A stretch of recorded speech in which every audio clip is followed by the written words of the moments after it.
Chapter 235. Hearing Mao's whistle, Xiao Xian knew that Ao had decided to let those guys out. However, Caesar was not among them. Xiao Xian did not ask Caesar to come over. He asked Caesar to stay on the ship to protect Old Ku and the others. They also needed to be on guard. After all, the elderly, the children, and the women who had not awakened their totemic powers were all there, not to mention the shaman and the fire seed. After Mao blew the whistle, he was targeted by 2 more intruders. But this time, Mao did not kill them immediately. Instead, he led the 2 tails in circles. After a few circles, there were 3 tails. Suddenly, Mao stopped and stood there, looking back at the 3 tails who were chasing him. Because of Mao's sudden stop, the 3 people who were chasing him also stopped 10 steps away from him. The 3 of them targeted Mao because he was young. Such a young warrior should be easier to deal with, so they avoided those fierce-looking middle-aged warriors and chose this younger one. However, why was this young warrior not nervous at all when surrounded by the 3 of them, and there was no fear in his eyes? Was it a trick? The 3 of them were suspicious. Then they sneered in their hearts. What could such a young warrior do? Just when the 3 of them were about to rush over, they suddenly heard a sound and the ground was shaking. Dong, dong, dong, the sound was getting closer and closer, and the shaking of the ground was getting more and more obvious, indicating that a heavy object was approaching. What on earth was it? The 3 of them turned around and saw a tall figure running towards them from afar. The figure barged through the obstacles in front of him in a barbaric manner. Because of the speed of his running, the fats on his body were jiggling. Such a fast running speed was totally incompatible with the fat on his body. It was like a chariot rushing over at high speed. What was that? The 3 of them were frightened. A wild boar without hair? No matter what it was not easy to deal with. Spread out. The 3 of them scattered in 3 directions. However, they underestimated the speed of Sia's change of direction. Bang! Bang! Bang! 3 consecutive collisions. Because of the sudden change of direction, the grass and soil were kicked up and splashed everywhere. When the grass and soil fell down, the 3 people who were planning to deal with Mao just now were nowhere to be seen. Only some splashed blood on the ground remained. After sending the 3 invaders flying, Sia was very excited. From the moment they left the tribe until just now, their hands and feet were tied. They were either locked on the ship or ordered to stay near the fleet. They were not allowed to run around at all. When they heard that there was a battle going on in the tribe, their hooves were itching and their claws were even more itchy. Looking at Sia, who was jumping happily, Mao grinned and jumped on Sia's back, waving his saber in high spirits. Let's go. Go and take the credit. Don't let others take it. Humph, Sia made a sound, which was a response to Mao's words. In another place, a warrior with a stone saber in his hand was running. He was a member of the drumming tribe. His original weapon was broken, and the stone saber he was holding now was actually picked up from a warrior of the drumming tribe who had been cut down by him. His injuries were quite serious. His waist and abdomen had been pierced by a sharp knife. Blood dripped down as he ran. The wound did not stop bleeding. From where he was injured to where he was now, there were bloodstains everywhere he went. He knew that he would not be able to get out alive this time, but he did not want to stay here peacefully. If he could kill a few more people, if he could get a few more water moon stones, it would be good to die with them. The more he thought about it, the more vicious his eyes became. They were filled with determination and madness. Killing one more would be good, but who should he kill? As he ran, he searched the surrounding bushes and grass, trying to find the one who had stabbed him. A chill suddenly rose from his spine. His movement slowed down, and his feet kicked a raised piece of soil. He staggered and fell down. When he was about to get up, he glanced at a figure coming over. That warrior looked very young. The blood and pain of the wound stimulated his brain, and his mouth raised a cruel smile. Just right, he liked to kill these young warriors in the tribe. However, before he got up, he found that the young warrior stopped not far away, and no longer approached. He just stood there, as if he was waiting to see something. What was he looking at? Rustle, rustle, there were footsteps approaching. It was very close, almost next to him. Before that, he did not hear any movement at all. Under the moonlight, a shadow was cast on the ground. The approaching black shadow almost covered his whole body. Crisis, an extreme sense of crisis, dispelled the crazy thoughts in his mind. He felt that all the hair on his body stood up, and his teeth were uncontrollably clenched. He turned his neck stiffly and looked behind him. A big hairy claw appeared in his vision. Warm blood with the smell of blood sprayed above his head. He looked up little by little, and finally, he saw the owner of the shadow. Cave lion? Why was there a cave lion here? A beast? No, it was not. A beast would not have such a strong power. This was a ferocious beast. Without waiting for him to think more, the sharp fangs in the bloody mouth bit him. He had no power to resist. Ah, in the forest under the moonlight, a shrill scream rang out, startling the invaders who were hiding in other places and causing them to tremble. This was not a scream of being cut by a knife. What on earth had happened to it? Similar things happened everywhere in the area of the drumming tribe. At this moment, not long after those engraved beasts left, at the place where the Yanjiao tribe's fleet stopped, a figure quickly rushed out of the woods, like a ghost, almost without any sound. The beasts around the fleet had run away, so at this moment, there were no ferocious beasts guarding the bank of the tributary where the fleet stopped. This invasion was much more difficult than before. As one of the best at hiding in the drumming tribe, he was one of the few who could smoothly break through the defense line. Originally, he wanted to go directly to the water moon channel of the drumming tribe to grab the water moonstones. However, after seeing the ships on this tributary, he came over. Looking at the big ships in front of him, the man was surprised and doubtful. Were these really not from the longboat tribe? Why were these ships so big? Except for the longboat tribe and those tribes who spent a lot of things to exchange for ships with the longboat tribe, who else could build these ships? After careful observation, he found that the trees used to build ships should be huge, so big that he had never seen them before. Even the chief of the drumming tribe should not have seen such a big tree, right? So, where did the people who owned these ships come from? However, this question did not stay in his mind for long. He thought that since there were such big ships, there must be more good things in them. Maybe there were fire crystals? A look of greed flashed across his face. Because there were warriors staring at him, he decided to go through the water.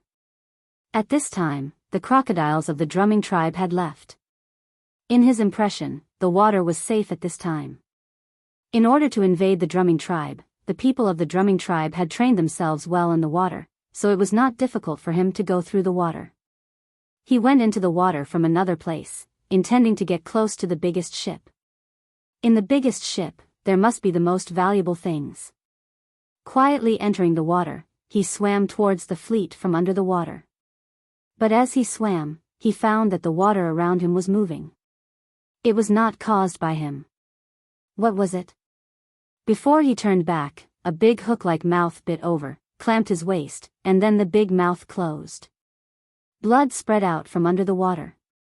The warriors standing on the ship looked at the dark liquid coming out of the water, as well as the swaying water waves, and moved their eyes to other places expressionlessly, looking for any possible intruders. As for the water, it was better to leave it to the turtle.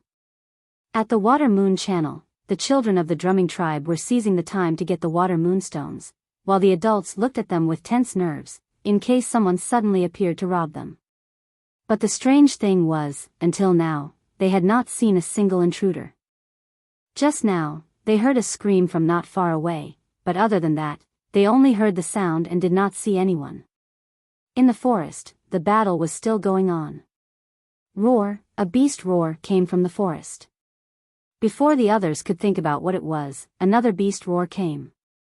It was different from the previous one, and they could hear that it was made by two different beasts. Two beasts. The hidden people thought. But this was not the end. Then, there was another roar, and another. The forest was trembling. Like a report, the roars came one after another, and they all belonged to different beasts. At this time, standing not far from the drumming tribe, the people who were planning to follow the drumming tribe and the drumming tribe to take advantage of the situation, stopped abruptly. The leader was a little fat. When he heard the beastly roars that penetrated the forest one after another, the fat on his face twitched continuously. His fingers that were holding the knife turned white, and the corners of his lips twitched violently due to nervousness. It was as if someone was slapping his face from the side. Before, they only heard that the drumming tribe had helpers, and did not care at all. But now, they had to care. "Leader, are we still going in?" A warrior behind him asked in a trembling voice. "Something seems wrong," the leader said in a low voice. Although he did not enter the territory of the drumming tribe to see it with his own eyes, he knew that the two tribes who wanted to rob the water moonstones were in trouble. It was not that he did not think that the drumming tribe would turn the tables and resist the joint attack of the drumming tribe and the drumming tribe. He had heard of some similar unexpected things before, but this kind of thing really happened to him, and he could not calm down in a short time. "Leader, look, there is a bird over there," a warrior said to the leader. A group of people looked over. On a high tree not far away, there was a white bird resting. To be exact, it was a falcon, about the same size as Xi's crown kite. They had never seen such a white falcon, and it did not look like a wild one. "What is that? Is it the bird that the drumming tribe exchanged from the feather tribe?" Chapter 236. Many of these birds were used to scout the situation. Therefore, when these people saw this bird, the first thing they thought of was naturally the feather tribe's domesticated birds. "Did it tell the drumming tribe about our actions?" a warrior asked worriedly. They were more afraid of death than the drumming tribe. They didn't want to lose their lives before they could get anything. The leader cursed fiercely, venting the anxiety and dissatisfaction in his heart. "Give me the bow." Taking the bow from his subordinate, the leader pulled the bow into a full moon and stared at the white bird resting on the tree as if it was sleeping. His eyes were full of hatred. Whoosh! The bowstring vibrated. The arrow flew at high speed, making a sharp whistling sound due to the friction with the air. The leaves in front of the arrow were pierced and fell from the branches. Tut! The arrow was nailed into a tree branch. The tail of the arrow was still shaking. However, that was not the target he wanted to shoot. He thought the arrow would definitely hit the target, but it hit nothing. The bird that was standing there just now was gone. "Where's the bird?" The leader suddenly felt a strong sense of danger. There was something wrong with the drumming tribe. It was definitely not as simple as they thought. Could it be that the people from the central region were involved? On the surface, the tribes from the central region did not say that they would attack the drumming tribe, but who knew if they would do something secretly? Even if it wasn't the big tribes from the central region, if the other tribes from the central region attacked, they would still have to be careful. That bird, maybe it was brought by one of the central tribes? And the roar just now, maybe it was related to the people from the central region? Although he didn't know what happened in the drumming tribe, he was now sure that this was not something they could get involved in. "Retreat!" The leader threw the bow and shouted. But it was too late. A white shadow flashed by. The leader only felt a chill on his scalp. Something flew over his head. He didn't feel any pain. Only the blood that flowed out blocked his vision. "Leader! Leader!" Seeing their boss fall down with a piece of his head missing, everyone panicked and shouted as they scattered in all directions. Fear pervaded the forest, both inside and outside of the forest. The white bird shook off the blood and flesh on its claws and continued to find a tree to rest. It did not like to move at night and was chased out by Gigu to have a good night's sleep. However, it did not expect to be attacked. It was brought out of the green land by Gigu and was successfully branded by the shaman of the Yanjiao tribe. It would not attack the people of the Yinjiao tribe, but it would not treat the people of other tribes well. Just as he was about to continue resting, a figure suddenly flew across the sky. The white bird looked at the cha-cha flying above it, then retracted its gaze and continued to rest. Within the drumming tribe, this invasion was nearing its end. It was shorter than any previous invasion the drumming tribe had encountered. All the water moon stones in the water moon passage had been scooped up, and the water gradually became murky. This time, the drumming tribe's harvest was huge. They produced more water moonstones than ever before. The adults protected the children and hurried home. Different from the joy of the drumming tribe's harvest, the invaders, who were still hiding in the forest and could not sneak in or evacuate, were shrouded in the shadow of death. Ao dragged a man and walked towards the center of the drumming tribe. Ha, ha ha ha ha. Ji, who was carried by Ao, laughed so hard that his face was distorted, as if he had gone crazy. They had planned to make a lot of money this time, but unexpectedly, none of the people of the drumming tribe and the drumming tribe could leave safely this time. The Yinjiao tribe was so powerful. Why had they never heard of it? Ji was puzzled. If he had only seen the battle of the Yinjiao tribe once, he would not have refused the decision to send 1,000 more people to the tribe. Unfortunately, this Yinjiao seemed to appear out of nowhere and gave the invaders a painful and unforgettable lesson with extremely fierce means. Ji had lost his ability to move now. He knew clearly what would happen if he was caught. The people of the drumming tribe hated him to the core. He controlled the totem power in his body, concentrated it in his heart, and then attacked. Puff! Blood spurted out from Ji's mouth, and he lost his breath. Ao lowered his head and looked at the dead man. His face did not change, and he did not stop walking. He continued to drag the man to the drumming tribe. If he gave this man to the drumming tribe, he might be able to exchange for more things. As for whether this man was alive or dead, it did not matter. Ao really had no feelings for people outside the tribe. Xiao Xian and the others were busy cleaning up. Suddenly, they heard an eagle cry in the sky, and then something was thrown down. The creature that fell on the ground flapped its wings twice, but its wings were injured, so it could not fly. If the people of the drumming tribe and the drumming tribe were here, they would definitely recognize that it was the crown kite that Ku had bought from the feather tribe at a high price. It was the one that had gone on strike before, but now it was caught by Cha-Cha. At this time, it was no longer arrogant and mighty. It shrank like a quail. What kind of bird is this? It looks delicious. More food tonight? Kiki and the others gathered around. Xiao Xian picked up the kite, looked at it, and said, "Not now." Hearing that they couldn't eat it, Kiki and the others lost interest and continued to look for the hidden intruders. Xiao Xian knew that Cha-Cha must have something to do with the invaders. He would bring the bird to the people of the drumming tribe to see if they could get any useful information. If it was useless, then it would be an extra meal. The crown kite, which was bought by the people of the central region at a high price, was listed as food by the people of the Yinjiao tribe. When the sun rose the next day, the drumming tribe had already been cleaned up 3 times. Everything that needed to be cleaned had been cleared. It's over, it's over. The people of the drumming tribe could not believe it. They were still in a trance. They thought it would be a fierce defensive battle. They wanted to delay until the crocodiles came back. However, it turned out that they had underestimated this Yinjiao tribe. Although there were losses and casualties this time, it was much better than the disastrous situation they had expected. The Yinjiao tribe also suffered casualties this time. They lost 2 warriors, and several were seriously injured. However, this situation was just like going out to hunt. It was all part of their plan. They held a funeral for the dead and watched as their bones were swallowed by the fire seed's flame.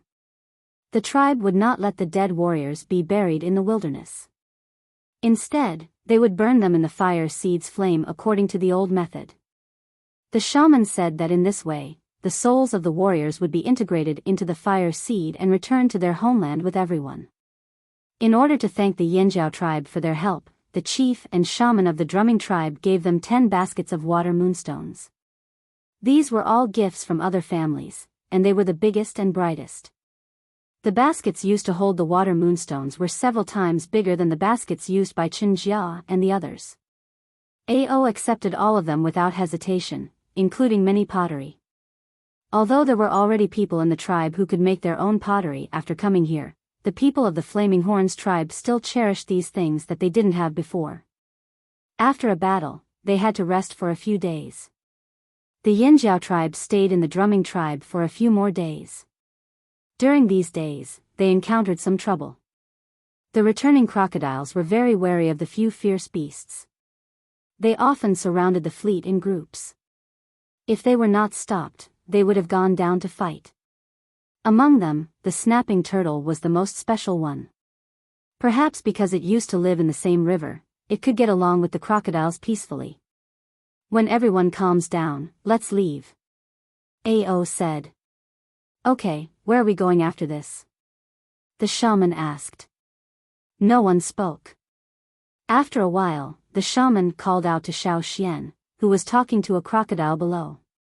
Xian. Xiao Xian, who was talking to the black-eyed, mute crocodile, raised his head. He knew that the shaman had something to discuss, so he patted the crocodile's rough head. Go play by yourself, I still have things to do. Then Xiao Xian was about to leave, but the crocodile bit the corner of his trousers. The mute even rolled a few times. Different from the death roll when tearing up food, this time the crocodile rolled more gently. What's wrong? Xiao Xian looked at the crocodile shamelessly in the water. After a few more rolls like this, his trousers would be completely ruined. Letting go of Xiao Xian's trousers, the crocodile looked at Xiao Xian, and then swam to the deeper part of the river. Xiao Xian got on the boat and discussed the next route with the shaman. After the discussion, when he got off the boat, he was blocked by the mute black crocodile again. This time, it did not bite Xiao Xian's trousers, but opened its mouth to Xiao Xian. Is it stuck in your teeth? Xiao Xian was not afraid that the crocodile would bite him directly. Under the nervous gazes of Kiki and the others, he calmly approached the crocodile to have a look. There was no meat, but there was a bowl-sized stone. The muddy gray stone was the same as the stones at the bottom of the rivers in the drumming tribe. It seemed to be a very common stone, nothing special, and its shape was also irregular. A stone? Xiao Xian was confused. It's a gift for you. Fu Shi, who came here under the orders of the chief, smiled. A gift for me? Xiao Xian did not understand the customs here. Treasure fish will give gifts to people who help them, and the gifts are the stones they bring back. You know, treasure fish leave every year during the rainy season, and come back when the river rises after the full moon. I heard from the shaman that when they come back, they will also bring back some stones and spit them at the bottom of the water moon canal. And some of these stones will become water moon stones in the future. If someone in the tribe gets a stone from the treasure fish, they will put it in their own section of the water moon canal. When the full moon comes, the stone will become a water moon stone. Fu Shi told Xiao Xian everything he knew. Xiao Xian took the stone out of the crocodile's mouth. This stone will become a water moon stone. I heard that as long as it is placed in the water moon canal, it will become a water moon stone. Fu Shi said. In other words, to become a water moon stone, this stone must be placed in the water moon canal of the drumming tribe. Moreover, the success rate was not 100%, and there was no definite time. However, Xiao Xian did not insist on turning this stone into a water moon stone. He was still very happy about this special gift. The year you left, it left with the group for the first time. When it came back, you also went back to the tribe. Fu Shi said, so this time, it finally saw you again, so it wanted to make up for the gift. Thank you. I will keep it well. Xiao Xian said. Chapter 237. Putting the stone into the animal skin bag, Xiao Xian looked at Fu Shi and asked, what's the matter? Oh, yes, there's something. When he saw Biyao give the stone to someone, he was so focused on that he almost forgot about the chief's order. Because the crisis of the drumming tribe had been resolved, there wouldn't be any big changes for at least a year. Hearing that the Yanjiao tribe would leave in a few days, the chief Fan Mu planned to invite several important people of the Yanjiao tribe to a banquet. This was the custom of the drumming tribe. For important guests, they would take out the best food to show their gratitude. However, there were too many people in the Yanjiao tribe, so they couldn't invite all of them. Therefore, they only invited the senior leaders of the Yanjiao tribe and the warriors who had played an important role in this incident. As for the others, although they couldn't go with them, they would send some food. Xiao Xian took Fu Shi to see Ao and the shaman. They also agreed to go to the central area of the drumming tribe that night. The reason why the banquet was held at night instead of during the day was that Fan Mu wanted to use the water moon stone to show his respect. In the evening, Ao selected 50 people to go with the shaman. Xiao Xian was among them. Probably in order to take care of the Yanjiao tribe, there were many water moon stones as light sources from the fleet to the place where the banquet would be held, so that the people of the Yanjiao tribe could see the surroundings clearly. At this time, the moonlight was enough, and the light of the water moon stones was not inferior to the moonlight. Walking in the forest, Xiao Xian felt like he had turned on a street lamp. There was an open space in front of Fan Mu's house. There were big fires on the ground. Food was being roasted on the fire, and soup was boiling in a big pot.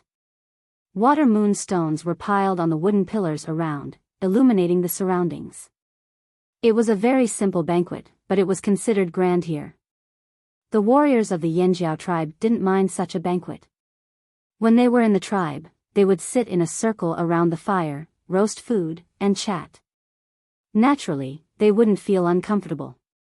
At this dinner, in addition to expressing his gratitude, Fan Mu also asked the Flaming Horns tribe if they needed to go to the Pu tribe to trade. Every year, shortly after the Water Moon Festival, the drumming tribe would send a trading team to the Pu tribe to trade for something. When the Yanjiao warriors heard that they could go to other tribes to see the trade, their eyes lit up as they looked at Ao, hoping that Ao would agree. Ao was silent for a few seconds as he chewed on the meat. Then, he said, "There's no need for all of them to go. Just 10 of them will do." As he spoke, Ao picked 10 people on the spot, including Xiao Xian. After all, Xiao Xian was familiar with the situation there. Ao felt more assured with him around. "Chief, me too." Kiki, who was not named, hurriedly reminded him. Ao glanced at him and said nothing. He always felt that this guy was unreliable. Kiki did make a lot of contributions in this defense battle. The number of prey, he reported, was in the top 5. The people of the Yanjiao tribe wouldn't lie about the number of their prey.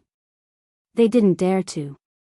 In his mind, when facing the chief, shaman, and team leaders, there was no such thing as lying or false, unless one didn't know how to count.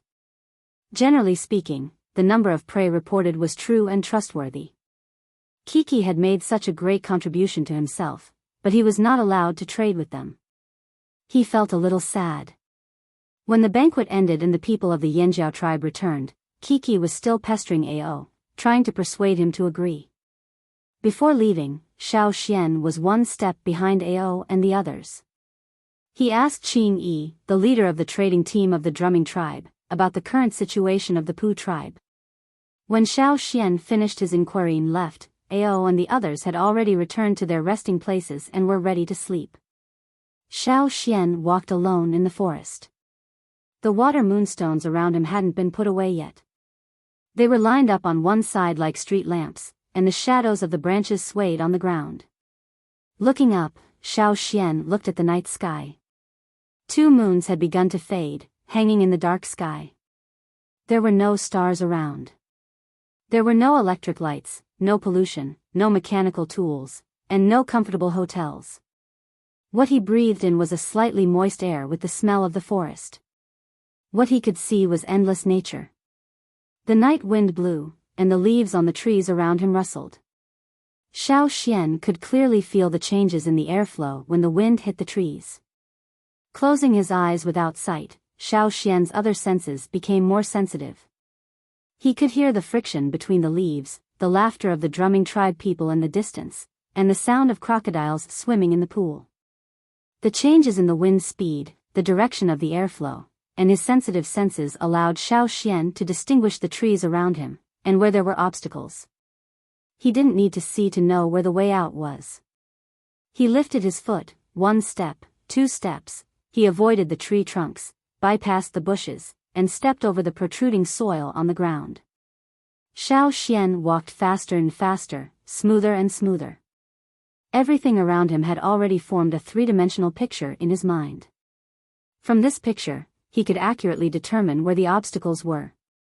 He even had a feeling that if he wanted, as long as he had enough time, he could even count how many branches were as thick as an arm on the 10-meter-tall tree next to him. He could even count the number of leaves on each branch. He could do it. This feeling was getting clearer and clearer. Maintaining this state, Xiao Xian slowly blended into the natural forest. In this unfamiliar forest, he closed his eyes and walked freely. As he walked, Xiao Xian noticed that on the 3-dimensional picture formed in his mind, there were light spots. Most of them were slightly further away from him. Those moving light spots were faintly white, similar to the water moonstones. Were those people from the drumming tribe? Feeling carefully, Xiao Xian could vaguely feel some familiarity. Fu Shi, Qing Yi, Fan Mu, and some others. Some of them were at the place where the banquet was held, and some were patrolling in the forest. There was only one exception. In front of him, there was a moving light spot, coming this way. This light spot was not like the white of the drumming tribe, but an inconspicuous gray. If one was not careful, it would be easy to miss this light spot. Not from the drumming tribe? Very strange. Naturally, it was not from the Yanjiao tribe. Then, who was it?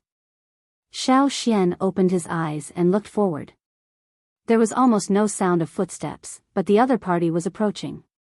Xiao Xian stood in the same place, holding the hilt of his knife, quietly looking over there. Probably because he had discovered Xiao Xian, the other party no longer hid his movements. His footsteps gradually became louder, but he also controlled the sound and rhythm, just like the speed and sound of the patrolling members of the drumming tribe. A strong figure came out. Looking at the figure, it was similar to many of the warriors of the drumming tribe, and also dressed like them. Are you from the Yanjiao tribe? The other party's rough voice was casual and familiar, just like the other members of the drumming tribe treated the Yanjiao tribesmen. As the other party slowly approached, Xiao Xian also saw his face clearly. It was a very standard appearance of the drumming tribe. Are you from the patrol team? What's your name? Xiao Xian asked. The other party smiled, seeming a little embarrassed to speak. I'm just, lazy, so I came out for a walk. The other party said, but his words slowly slowed down. Finally, he stopped before he finished his sentence. So sharp. The other party looked at the knife in Xiao Xian's hand, and then looked at Xiao Xian's defensive posture without any suspicion. He also understood that he had been recognized, so he no longer wasted time making up excuses. Even the tone of his voice changed. Actually, I'm just here to watch the fun, he said. It was impossible to tell his age or gender from his voice. Crack, crack, crack, crack, crack, with the soft sound of bones cracking, Xiao Xian noticed that the other party's figure was changing. He had gone from being tall and strong to being thin, as if he had been deflated. His face was also changing, no longer looking like a member of the drumming tribe. Bang! There was a muffled sound like a wooden stake falling to the ground. The other party suddenly stomped on the ground. His legs, which had become as thin as firewood, seemed to have the strength of steel. The shock waves caused by the powerful force shot out from where his feet touched. The weeds on the ground were violently torn apart, breaking into tiny pieces.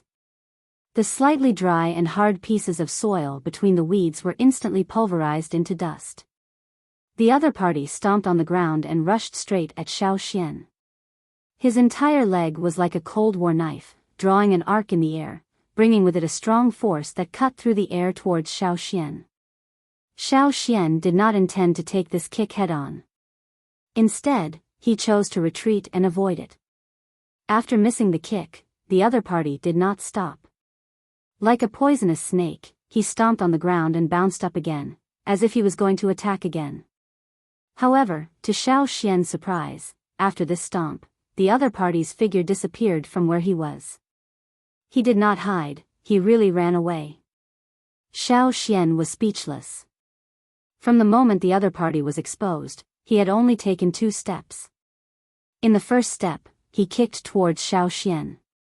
His momentum was as fierce as the claws of a beast, the fangs of a poisonous snake, as if he wanted to fight to the death with Xiao Xian. However, in the second step, he suddenly changed his style and ran away like a bolt of lightning. Xiao Xian did not chase after him. The other party's actions were strange and he ran away quickly. It would not be easy for him to catch him. Moreover, the other party was not weak.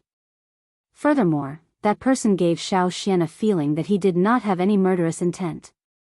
Even when he kicked out, it was just power, but there was no real murderous intent.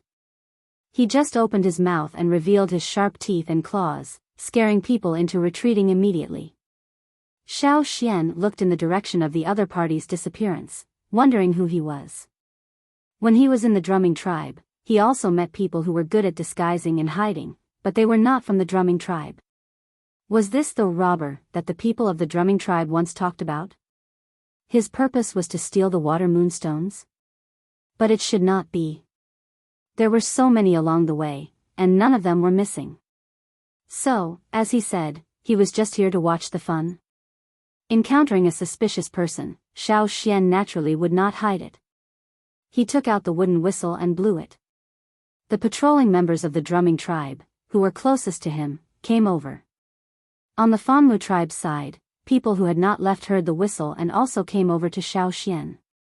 They did not understand the whistle of the Yanjiao tribe, but they knew that if it was a small matter, Xiao Xian would not blow the whistle. Not only the people of the drumming tribe, but also the people of the Yanjiao tribe who had just returned to their temporary residence, immediately got up. However, they did not go to Xiao Xian, but vigilantly looked around. They knew what Xiao Xian meant from the whistle. They just needed to be vigilant. There was no need to go over. Chapter 238. Xiao Xian told the drumming tribe about his encounter with the strange man. After the people of the drumming tribe carefully inspected their territory, they hurriedly counted their own water moon stones to see if they had lost any. This had happened many times in the past. They thought that the strange man must be a robber, but after checking, they didn't find any missing water moonstones, so they were relieved. Every year, some water moonstones were stolen, but they couldn't catch the culprit. They could only guess, but other than the robbers, they couldn't think of anyone else. The robbers were a very special tribe. The members of the tribe were relatively independent and didn't live together all year round. This tribe was very mysterious. The drumming tribe had limited information, so Xiao Xian couldn't get more information from them. It wasn't stolen. This time, it shouldn't be a robber, right? Fu Shi's wife Ping said. I'm not sure. No one knows who he is. We can't find him. Fu Shi sighed. After the discussion, they found that no one's water moonstones were stolen this year, so they went back. Xiao Xian didn't stay too long either. After the drumming tribe people left, he also left. He found that the shaman of the drumming tribe didn't look too good, but since he didn't say anything, Xiao Xian couldn't force him to tell. He just guessed that if it was really a robber, they must have stolen something. This time, no one else's water moonstones were stolen. Could it be that the shaman's water moonstones were stolen? Xiao Xian didn't know, but he guessed right. After the drumming tribe people left, the shaman of the drumming tribe called the chief over for a private conversation. This year's water moonstone was stolen. The shaman of the drumming tribe said with a cold face as he looked at the empty box. Every year, after the water moonstones were harvested, they would pick out the biggest one and give it to the shaman to judge. Then they would choose the biggest and brightest one with the best quality. It was also called the Water Moon King Stone by the people of the drumming tribe. This stone would not be taken out for trade. Instead, it was kept by the shaman as one of the offerings during the ceremony. But now, the king's stone was lost. The shaman's house was heavily guarded. Even the drumming tribe and the drumming tribe couldn't sneak in and steal the king's stone. Sure enough, it's a robber. However, the robber who came this time is ranked higher, Fan Mu said helplessly. If Xiao Xian hadn't told them about the abnormality today, perhaps they wouldn't have realized that the Water Moon King stone was missing until the ceremony. Choose another one in secret, the shaman said. In the past, the stolen Water Moon stones could not be recovered. Now that there was a higher grade one, it was even more difficult. Perhaps the other party had already left the drumming tribe. That's the only way. At the same time, a figure escaped the search of the drumming tribe and left the area. After leaving the territory of the drumming tribe, they ran for a while before sitting down on a stone at the foot of the mountain. What? Have we been discovered? A surprised voice came from behind him. Judging from the voice, it was a woman, but her age couldn't be determined. The man sitting on the stone didn't turn his head and continued to beat his legs. Don't mention it. I met a strange guy from the Yanjiao tribe. He recognized me at a glance and almost attacked me. Fortunately, I ran fast enough. If we really fought, I would have been delayed by him. When the Yanjiao tribe arrived, I wouldn't have been able to get away. The Yanjiao tribe again? I've never heard of them before. They suddenly appeared, and their strength is not weak. Although they can't be compared with the big tribes in the central region, they can't be underestimated. What's more, they have several ferocious beasts, the woman said in surprise. After a pause, she asked, "Did you get it?" The man sitting on the stone took out a leather bag from his animal skin coat and took out a shining stone. It was like a high-wattage light bulb, illuminating the surroundings instantly. This was the Water Moon King stone stolen from the drumming tribe. I originally wanted to go to the Yanjiao tribe's ship to have a look. Maybe there are many good things. What a pity. The man sitting on the stone said regretfully as he beat his legs. This Yanjiao tribe is interesting. Should we follow them? The woman said with interest. That's fine, but we have to stay away. The previous method didn't work. I have a feeling that it might work in other tribes, but not in this tribe. As far as I know, a few idiots have already started to act according to the old method. The woman's voice had a hint of ridicule. Oh, then let's wait and see how they die. At least they can make room for the people behind them, the man sitting on the stone said lightly. The Yanjiao tribesmen didn't know that they were being watched. Even if they knew, they wouldn't be afraid. In the next 2 days, Xiao Xian took 10 people from the Yanjiao tribe and went to the Pu tribe with the trading team of the drumming tribe. They exchanged a lot of things with Xiao. Even if they didn't need them, others in the tribe might need them. After coaxing and pestering, Ao finally agreed. Kiki also followed them to the Pu tribe. For him, things that were rare in other people's eyes were not at all attractive to him, except for those fat frogs that jumped everywhere. If he hadn't promised Ao that he would listen to Xiao Xian's words and not touch the frogs of the Pu tribe, he might have secretly taken away some of the fat frogs of the Pu tribe and eaten them. Now, the surrounding tribes all knew that in order to deal with the crisis, the drumming tribe had found help from a tribe called Yanjiao. It wasn't a famous tribe.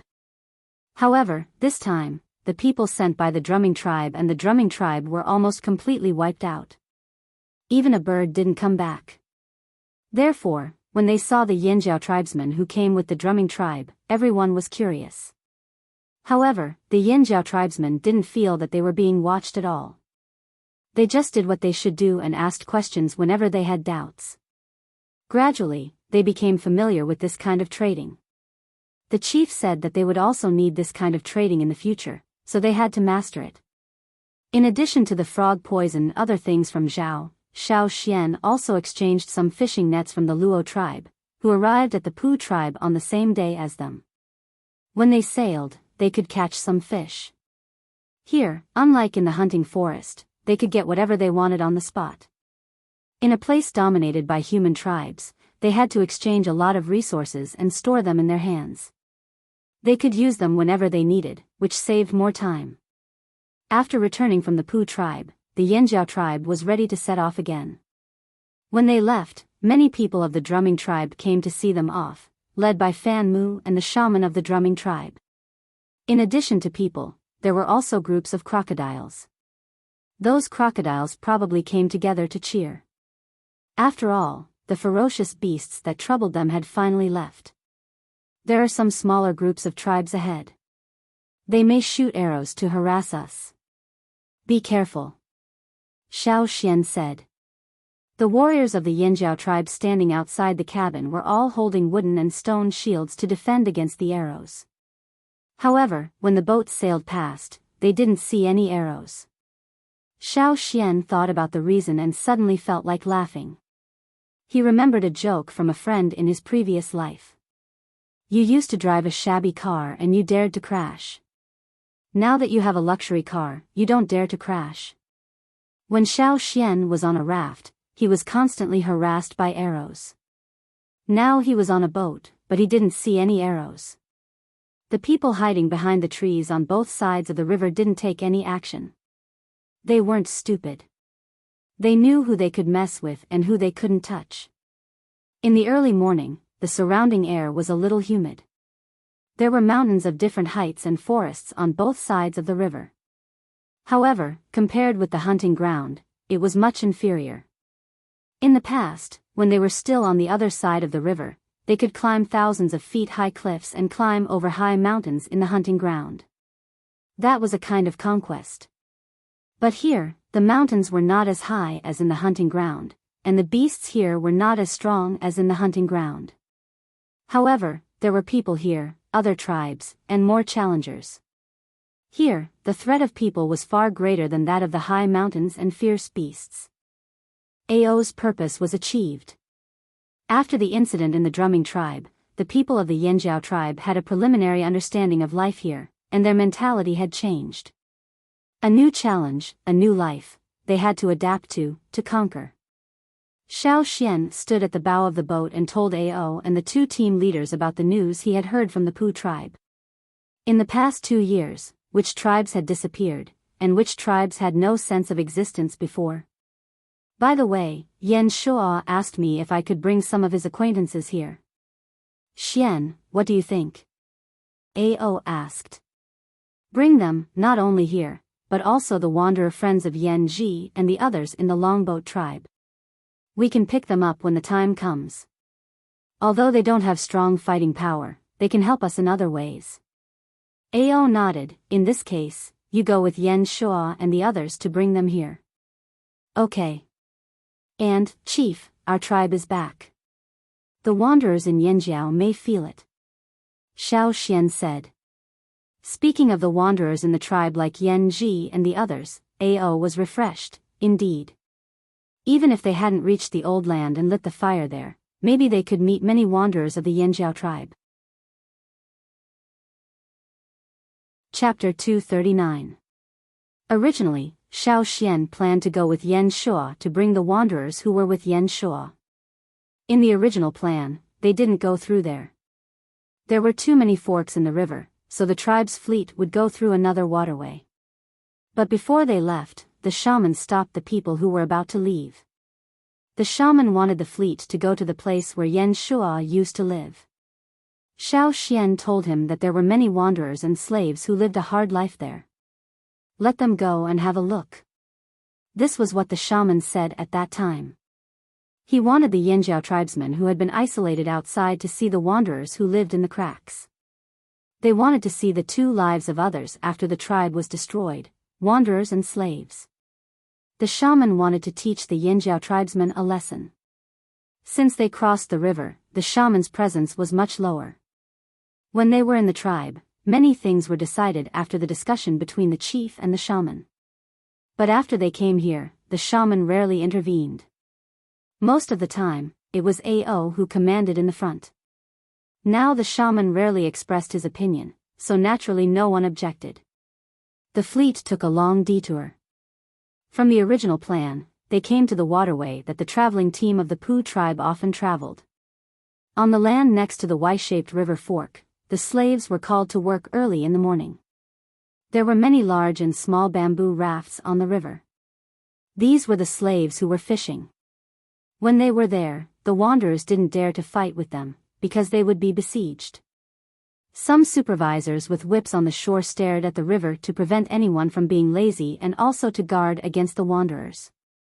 These supervisors were only a little better than the slaves at the lowest level.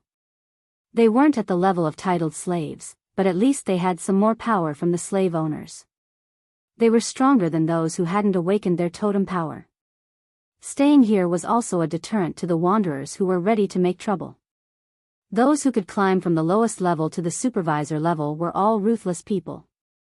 It could be seen from their eyes that they were ruthless. A little further away from the slaves, some wanderers also began to work. A few wanderers who were dressed better than the others yawned and walked slowly to the river. They drank some water and washed their faces with the river to wake up. Looking at the slaves who had already started working, the leader spat in that direction. "Boss, recently, some of the travelers have started to move again, right?" Someone asked. "If there are more travelers, we can also get some work from the slaves," another person said. The leader stood up and wiped his face. "Keep a close eye on it. Don't let anyone steal it." Now, in the Wanderers area, the only people who could fight against them were the people that Yen Shua had brought with him. The two sides had not directly killed each other, but they were both on guard against each other. "Didn't you hear that they would leave in the future? Go to Yen Shua's tribe." Someone said. "Leave? Chi." A bearded man next to him sneered, mocking those words. "They can only talk about it here. How long can they live if they really leave this place? Perhaps, in less than 2 days, they will be eaten by wild beasts or killed by people from other tribes." "Not bad." The leader nodded in agreement. "Let's not talk about whether they have the ability to leave. Even if they can leave, who knows what Yen Shua's tribe is like? The wanderers live under the control of the tribe. It's even more difficult. The people of the tribe will kill whoever they don't like, especially those small tribes that lack food. They may even treat the wanderers as food. It's not like we haven't seen it before. If you want to go to the big tribes, those in the central region." "What do the big tribes in the central region look like?" a younger man asked. The leader suddenly felt proud. He raised his chin and signaled the people next to him to make way. He went over and sat on a high stone. Then he talked about some of the scenes that he had seen when he was drifting outside.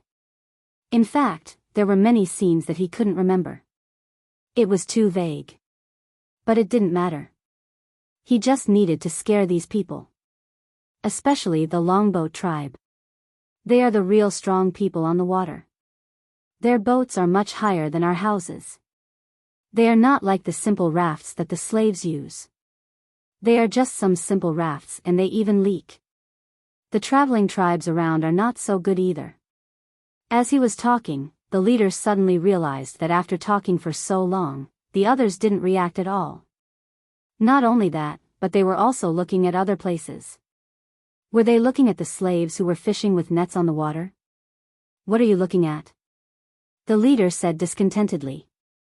"No, boss. There are boats over there." A man pointed tremblingly. "How many times have I said that the boats that the slaves use can't be considered boats?" The leader was even more discontented. "Really, boss? Then it's the same as the boats you said. They are taller than our houses." Another man also said. "Yes, yes." The others nodded vigorously. "Bigger than our houses?" The man sitting cross-legged on the stone on the shore turned to look at the direction that the others pointed. He was so shocked that he almost sprained his waist. On the river in the distance, boats were coming over. Each boat was taller than the houses they lived in. Especially the 3 largest boats. It reminded the leader of the vague memory that he had once encountered the longboat tribe's fleet. Longboat tribe? The leader exclaimed. No, that's not right. The Longboat tribe doesn't have that kind of totem. It's more like. A thin man next to the leader pulled his long beard that he hadn't shaved for a long time. The pattern on the boats looks familiar. I think I've seen it somewhere before. I think I've seen it before too. Someone agreed. In the Wanderers area. Wanderers area? Impossible. Look, they're coming. Will they stop here? If they stop, we'll definitely get something, right? Looking at such a situation, they knew that they were not to be trifled with. They didn't have any thoughts of killing and robbing anymore. They just stared at the fleet that was getting closer and closer. On the river, the slaves were already shouting, moving their rafts to the riverbank. If they stayed on the river, they would be blocking the way. They didn't even dare to offend the travelers on rafts, let alone such a fleet. They didn't even need the supervisor to whip them. They were all afraid that they would fall behind and get into trouble. The appearance of a fleet was naturally a big matter. It had to be reported. The supervisor had already shouted and told the higher-ups about what happened on the river. The slave master wasn't here, but he also left the supervisor here to enslave them. Many people who were still in the Wanderers area and didn't go out also approached the riverbank to see the fleet that suddenly appeared. Many of them had lived until now and had never been out of here. They also hadn't seen such a big ship. Naturally, they felt that it was very strange. The fleet gradually approached the riverbank. The waves washed the sand on the riverbank. The slaves were already waiting there. The supervisor who held the whip had already changed his face. He put away all his ruthlessness and had a fawning expression on his face. If they did a good job, they would be rewarded. After the ship reached the riverbank, they didn't put down the ladder. A few warriors jumped down from the ship one after another. The one leading was Yen Shuo. Looking at this familiar yet strange place, Yen Shuo's heart was filled with emotions. A supervisor hung the whip on his back and trotted forward. He wanted to say something, but after seeing Yen Shuo's appearance, all his words were stuck in his throat. He knew Yen Shuo. When Yen Shuo's family left with the others, he was standing by the riverbank. Yen Shuo glanced around. His gaze stopped for a moment on the few wanderers who were as stiff as stone statues and not far away. Then he looked in the direction of the wanderers' area. This is the place where you used to live? The warrior who jumped down asked Yen Shuo. Yes, this is the place. It has changed a lot. While talking, Yen Shuo took them to find his friends who had stayed here before. Xiao Xian did not disembark. He stood on the ship and looked at the stone houses that were nearly 10 meters tall in the distance. When he left, there were no such houses. It was obvious that the slaves built these houses in the past 2 years. They belonged to the slave owners. If it was just for the wanderers to live, it would only need some simple wooden houses. The place for the slaves to live was even worse. It wasn't like the buildings behind the forest that looked like a camp. The slave master seems to have a big plan. Xiao Xian said in his heart. Originally, he only came to pick up a few people. He didn't expect to see the large stone houses that were built like a camp. If he didn't stand on the ship and just stood on the ground, it was very likely that his sight would be blocked by the forest. Not long after, Yen Ji brought back more than 10 people. Some of them were familiar with him, and some were new members of the small group in these 2 years. They all wanted to leave with the Yinjiao tribe, and Ao agreed. The people who were taken on the ship cried with joy, as if they were reborn. The other wanderers who were standing on the river bank and watching had endless envy and jealousy in their eyes. Who would have thought that the person who was so miserable in the past would have such an opportunity? Who would have thought that the person who was stubborn and lived a hard life with his wife and children would become a totem warrior? Life was unpredictable. The fleet of the Yinjiao tribe didn't stay here for a long time. They left after picking up the people. The shaman just let the people of the tribe see the miserable situation of the wanderers and slaves here, to give them a warning. The shaman's purpose was achieved. No matter the people who followed Yan Ji to the wanderers' area, or the people who stood on the ship and watched the slaves who were numbly working with whips, they all had a great psychological impact. In the war, if they were defeated, except for death, they would probably be in such a situation. Therefore, no matter who they faced in the future, they couldn't be defeated. They absolutely couldn't be defeated. The fleet of the Yanjiao tribe came and left, and continued to sail along the new route they had planned. The wanderers and slaves on this land had already remembered the name of the Yanjiao tribe, and the two-horn totem pattern wrapped in flames on the sails.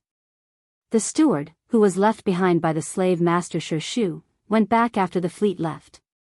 He took out the animal skin roll left by the slave master from the box, dipped the animal hair brush in paint, and wrote down what happened today. The master had said that if the Yanjiao tribe really appeared, he should write a letter to inform him. The Yanjiao tribe really existed. Chapter 240. In addition to the people Yan Shuo knew, on the way, the tribe also met some wanderers who were looking for the fire seed. Xiao Xian had never seen them before, but since they could feel the fire seed and follow the fire seed, they must be the descendants of the Yanjiao tribe. Many of them had faint totem runes on their bodies when they came over, just like Yan Shuo. Some of these people were weak, skinny, malnourished, injured, and so on. They didn't seem to be in a good condition, but according to them, they were much better than before. 2 years ago, faint totem patterns suddenly appeared on their bodies, and their strength also increased a lot. Today, the totem patterns appeared again, and they felt something strange again, so they hurried to come here. Ao cleared 2 boats, one for the wanderers of the Yanjiao tribe, and the other for the wanderers whose tribe was destroyed. Of course, Ao would also send people to watch each boat. Ao was now vigilant, no matter if they were wanderers from other tribes or from his own tribe. He knew that Yan Ji and the others had met some traitors, and that many people here were not as loyal as the original tribe members, so he needed to wait and see. After waiting and seeing, he was happy to accept those who were trustworthy and welcome them back, but those who were not determined were another matter. In the cabin of the central boat. How many people are there? The shaman asked Xiao Xian. 27 wanderers from other tribes, and 49 wanderers from our tribe, almost 50. Xiao Xian said. Among the wanderers from other tribes, there were He Air and the others who had stayed in the Longboat tribe. The fleet of the Yanjiao tribe didn't pass by the Longboat tribe. Ao didn't want to directly contact the Longboat tribe, so now the fleet took another route. After all, only a few people can feel the fire seed. The shaman sighed. They can only feel it in a limited range, and they can only feel it in the vicinity of the sailing route. Now the fire seed hasn't really burned in the old haunt. When it really burns, more people will be able to feel it. Xiao Xian said. Well, Xian, you keep an eye there, I feel something strange there. Compared with other people, including the 2 team leaders, the shaman actually believed in Xiao Xian's ability more. I feel it too. Alright, you rest first. I'll go take a look and find out who's trying to take advantage of the situation.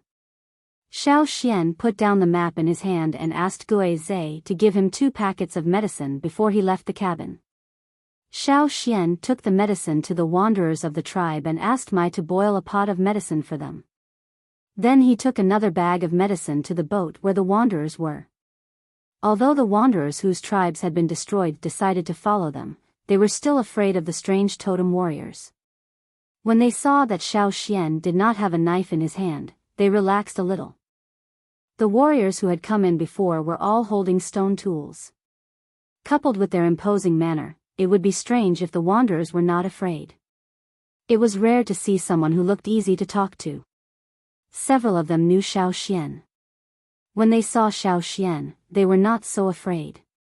They even smiled and greeted him, but they were careful in their words, for fear of offending Xiao Xian by saying something wrong. Have Yan Ji and Yan Shuo been here? Xiao Xian looked at the people in the cabin and asked. Yes, they have just left. He Air, who had been brought here by Yan Ji and Jiao Wu from the Longboat tribe 2 days ago, answered hurriedly. Xiao Xian handed him the medicine. Boil this medicine for everyone. It will help your wounds heal faster. There was a simple stove outside. He thanked Xiao Xian and went out to boil the medicine.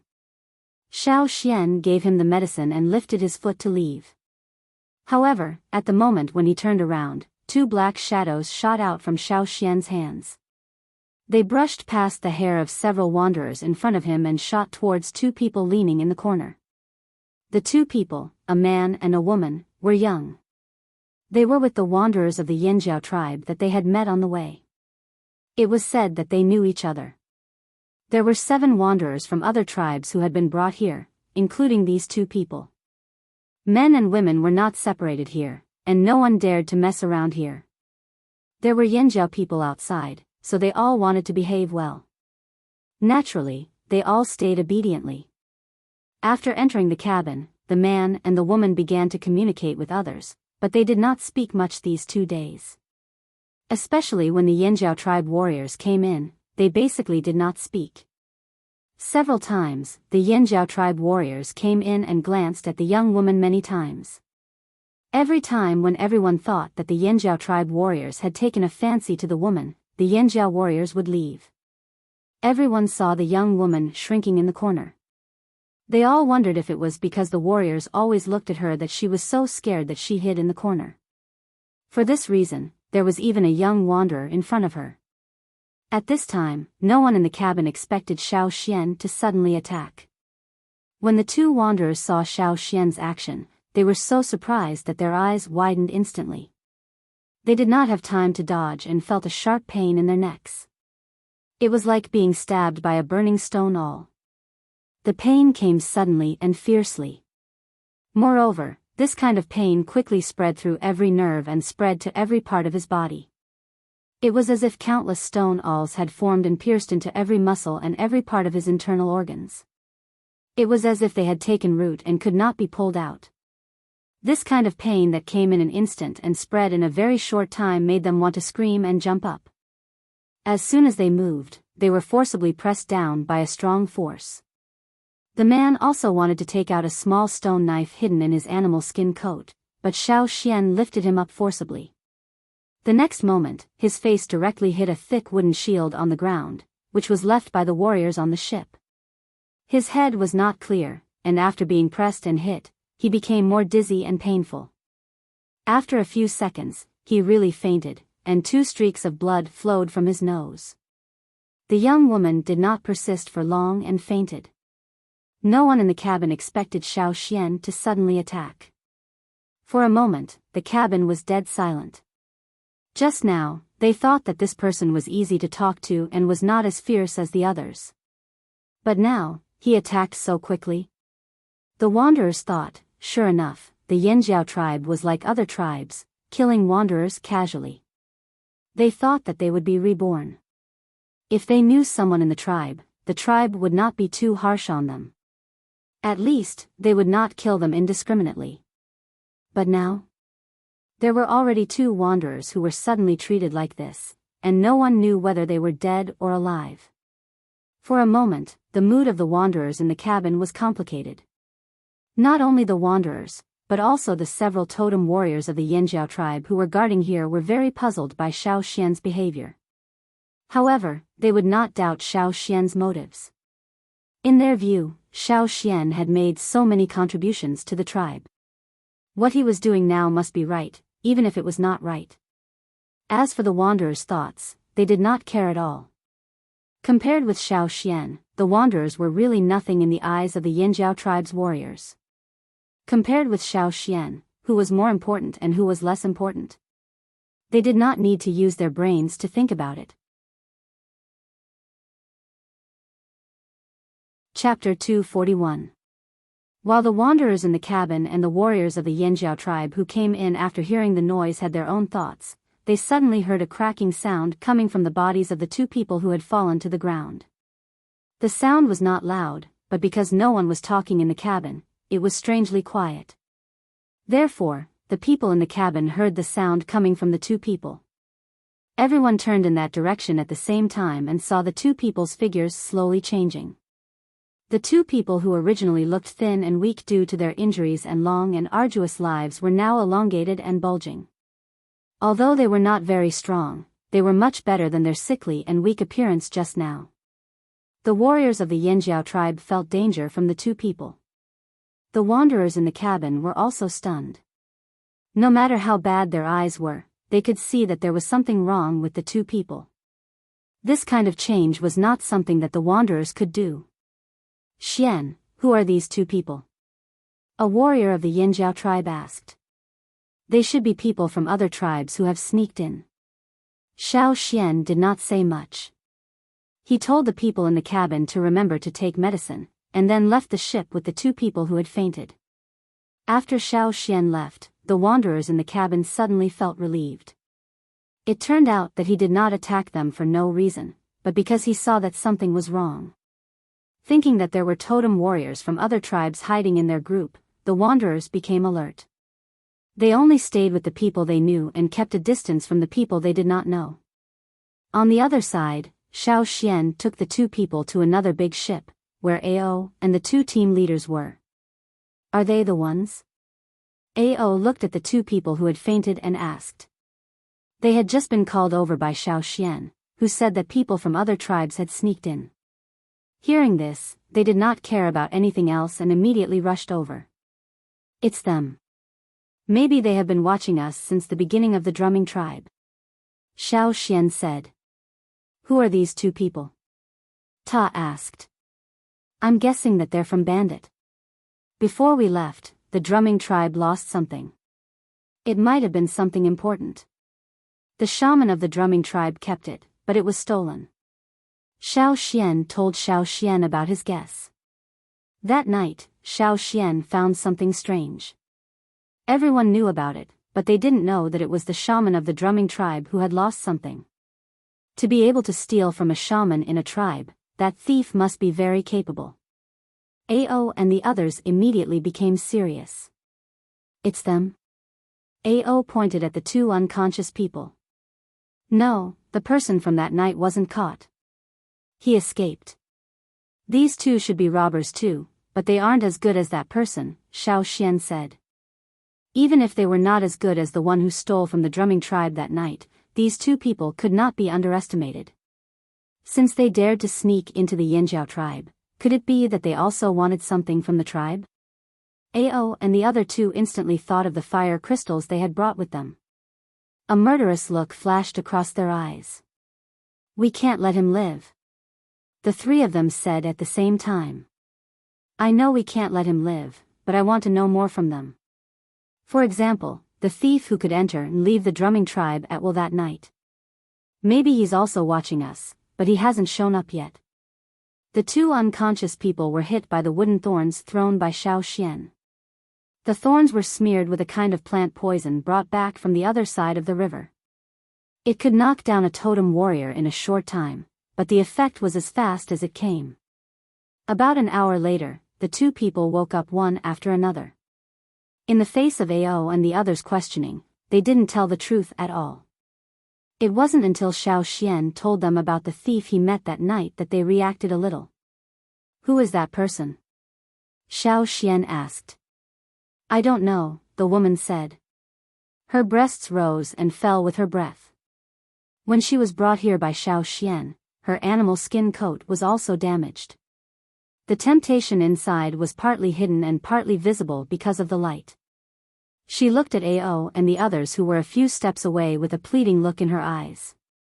I only followed you because I was curious. I didn't steal anything from you. Please don't kill me. Because their hands and feet were tied, the poison in their bodies hadn't completely dispersed.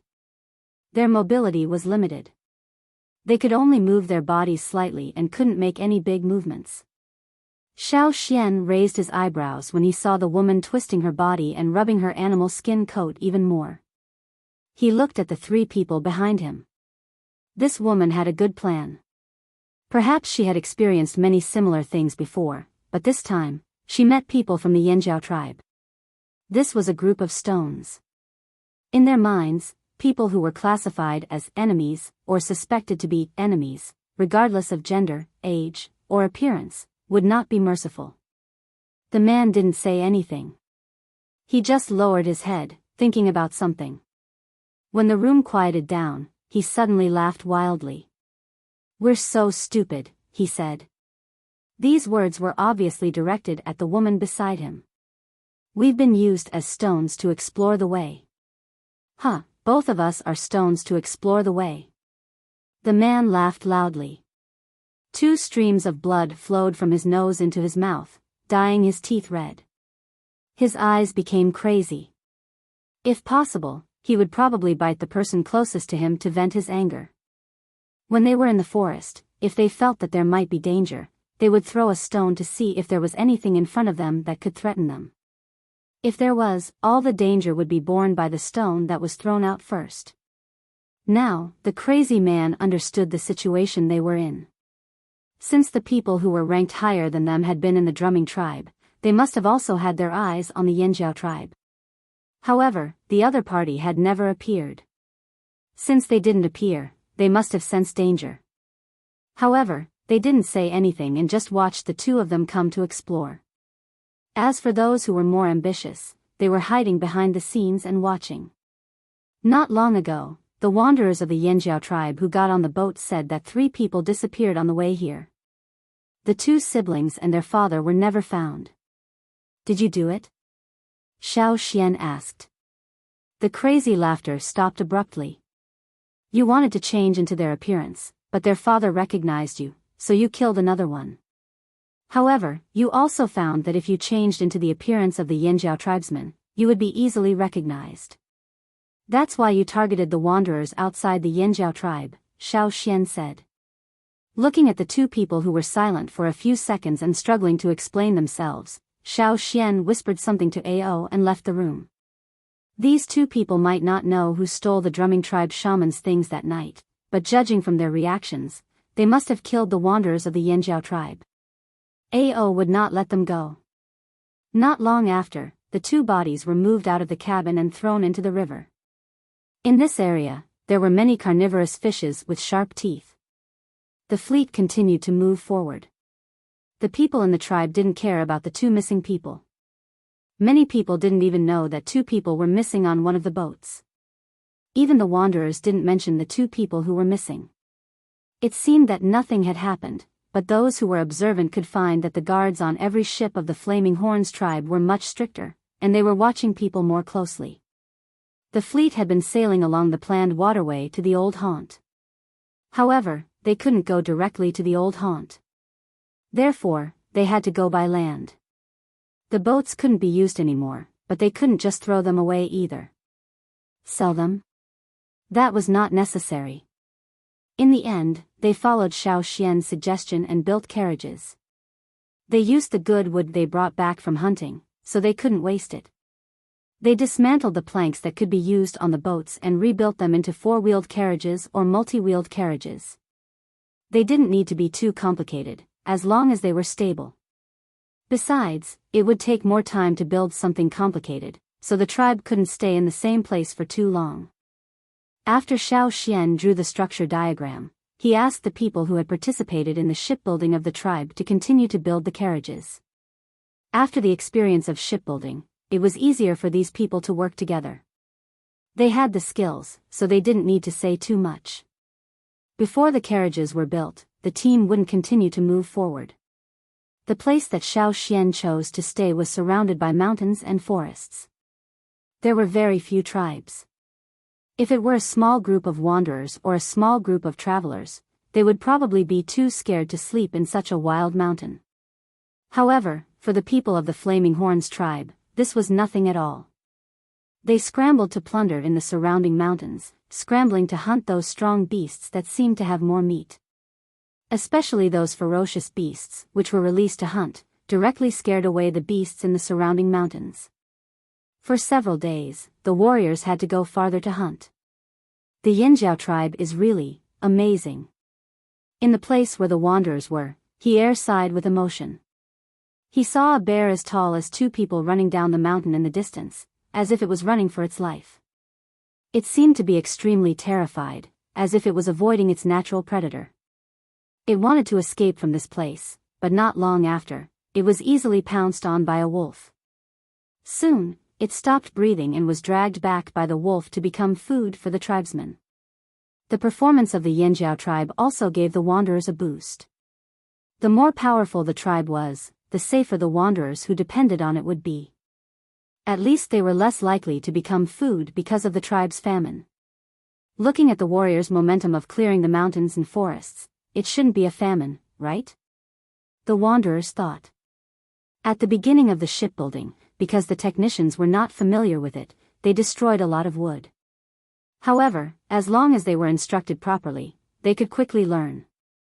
These carriages were certainly not as big as the boats, and the number of carriages was limited. They changed the boats into carriages and removed the planks one by one. At the beginning, when they saw the boats being dismantled, they were more or less reluctant. However, when they saw the carriages with wheels, their reluctance disappeared. 5 days later, 7 carriages were built. They were the kind that could shelter the wind and rain.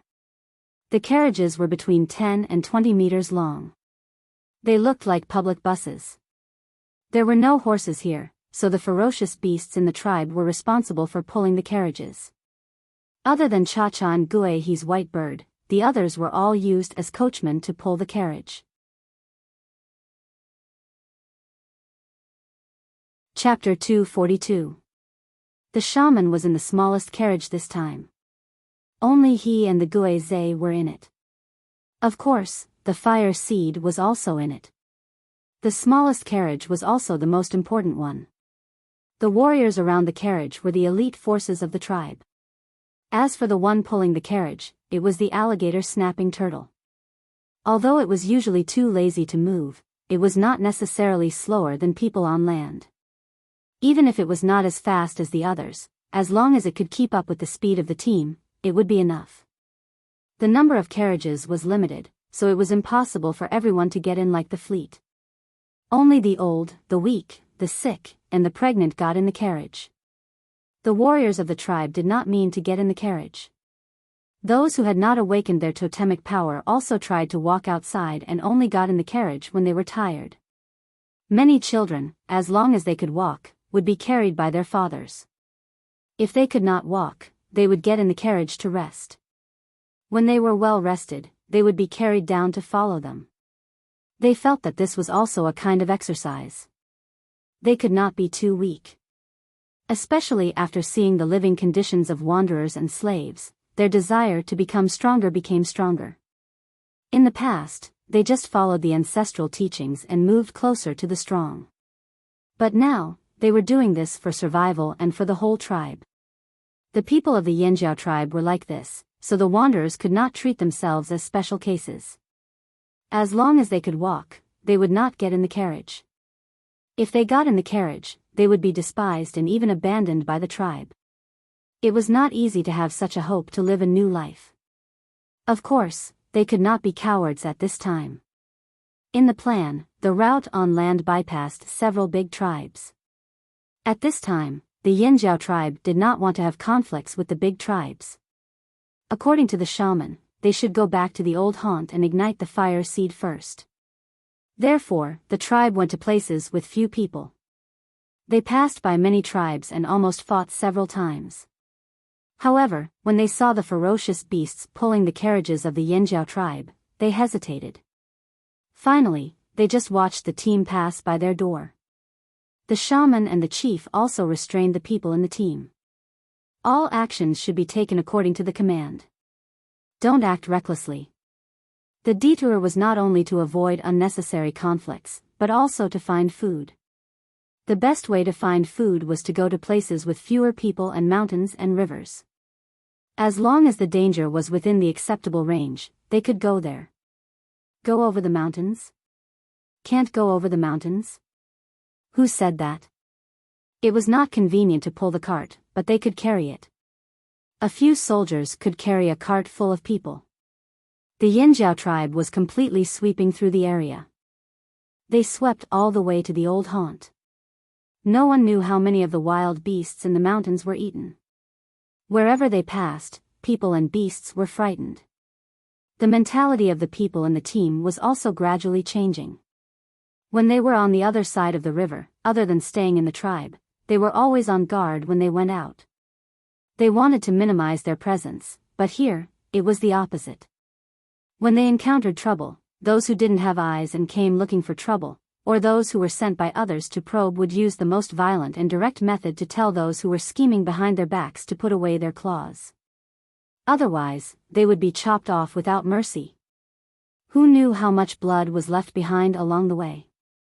However, there were also some travel teams that deliberately followed behind the Yanjiao tribe. Because of this, no wild beasts dared to attack them. As long as those travel teams didn't have any bad intentions, the shaman and the chief wouldn't care too much. They could even collect protection fees. I feel that we're almost at the old haunt. In the cart that was most tightly surrounded, the shaman looked at the dancing fire in front of him and said excitedly.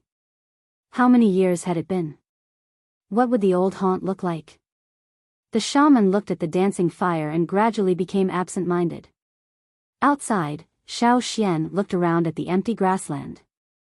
The soldiers who went out to hunt had already returned, but they looked quite depressed. There were many plants around, but few wild beasts. The food they found was not enough for them.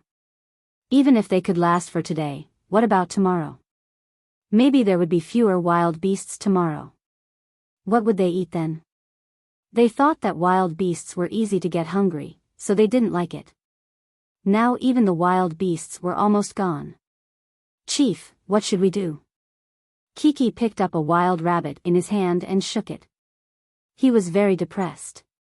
Tua dragged a snake as thick as an arm back listlessly. This snake was not enough for him. Grumble, the input couldn't catch up with the output.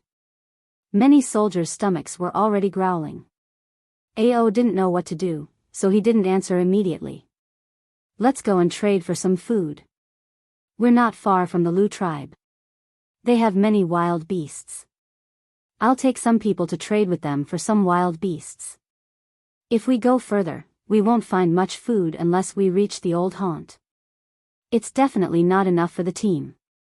Xiao Xian said. Originally, most of the people here were rearing animals and farming. Moreover, there were very few mountains on this route. Even if there were, they were all low mountains. There weren't many large wild beasts. It was very difficult to hunt enough food. Ao had learned about the Lu tribe from Xiao Xian's records, so he naturally knew a little about it. Ao had a good impression of this tribe. They reared wild beasts to make a living. They were good people in the central region. Such a tribe was indeed worth trading with. After thinking about it, Ao nodded and agreed with Xiao Xian's suggestion. The team couldn't continue to wait here. Xiao Xian estimated the team's speed and agreed to meet Ao at a place. Then they took some water moonstones. Xiao Xian called 50 soldiers and left for the Lu tribe. After leaving for 2 years, they met the people of the Lu tribe again. The man named Yan Jiao still remembered Xiao Xian. Hearing that Xiao Xian wanted to trade for some wild beasts, Yan Jiao enthusiastically took Xiao Xian and the others to the tribe's farm to choose. Although they had heard Xiao Xian talk about the wild beasts of the Lu tribe, Kiki and the others were still surprised when they saw it with their own eyes. Seeing the reactions of Kiki and the others, Yan Jiao showed a proud expression, and started to boast about all kinds of animals in his tribe. For the soldiers who had been eating wild beasts for several days, when they saw those fat birds like forest raccoons, they almost drooled and stared at them. Those were all meat, all meat. What do you think? What do you want? Yan Jiao asked Xiao Xian. He could see that in this trade, although Xiao Xian was young, he was the one who made the decisions. Xian, that one. We must take the fattest one. Kiki hurriedly pointed out to Xiao Xian. Which one do you like? I'll ask someone to bring it out for you. Yan Jiao said with a smile. Xiao Xian pointed out some beasts, and the others couldn't help but pick some beasts by themselves. While Kiki and the others were choosing, Xiao Xian calculated the number of water moonstones they could exchange for. Fortunately, the value of water moonstones in the central region increased, so they could exchange for more beasts. When they finished, Yanjiao calculated the number of wild beasts twice in his mind and said, 250, right? Xiao Xian said. Yes. Xiao Xian took out the corresponding water moonstones and handed them to Yanjiao. He looked at the 5 wild beasts that had been tied together, and saw someone coming with a wooden cart. He said, we don't need the cart.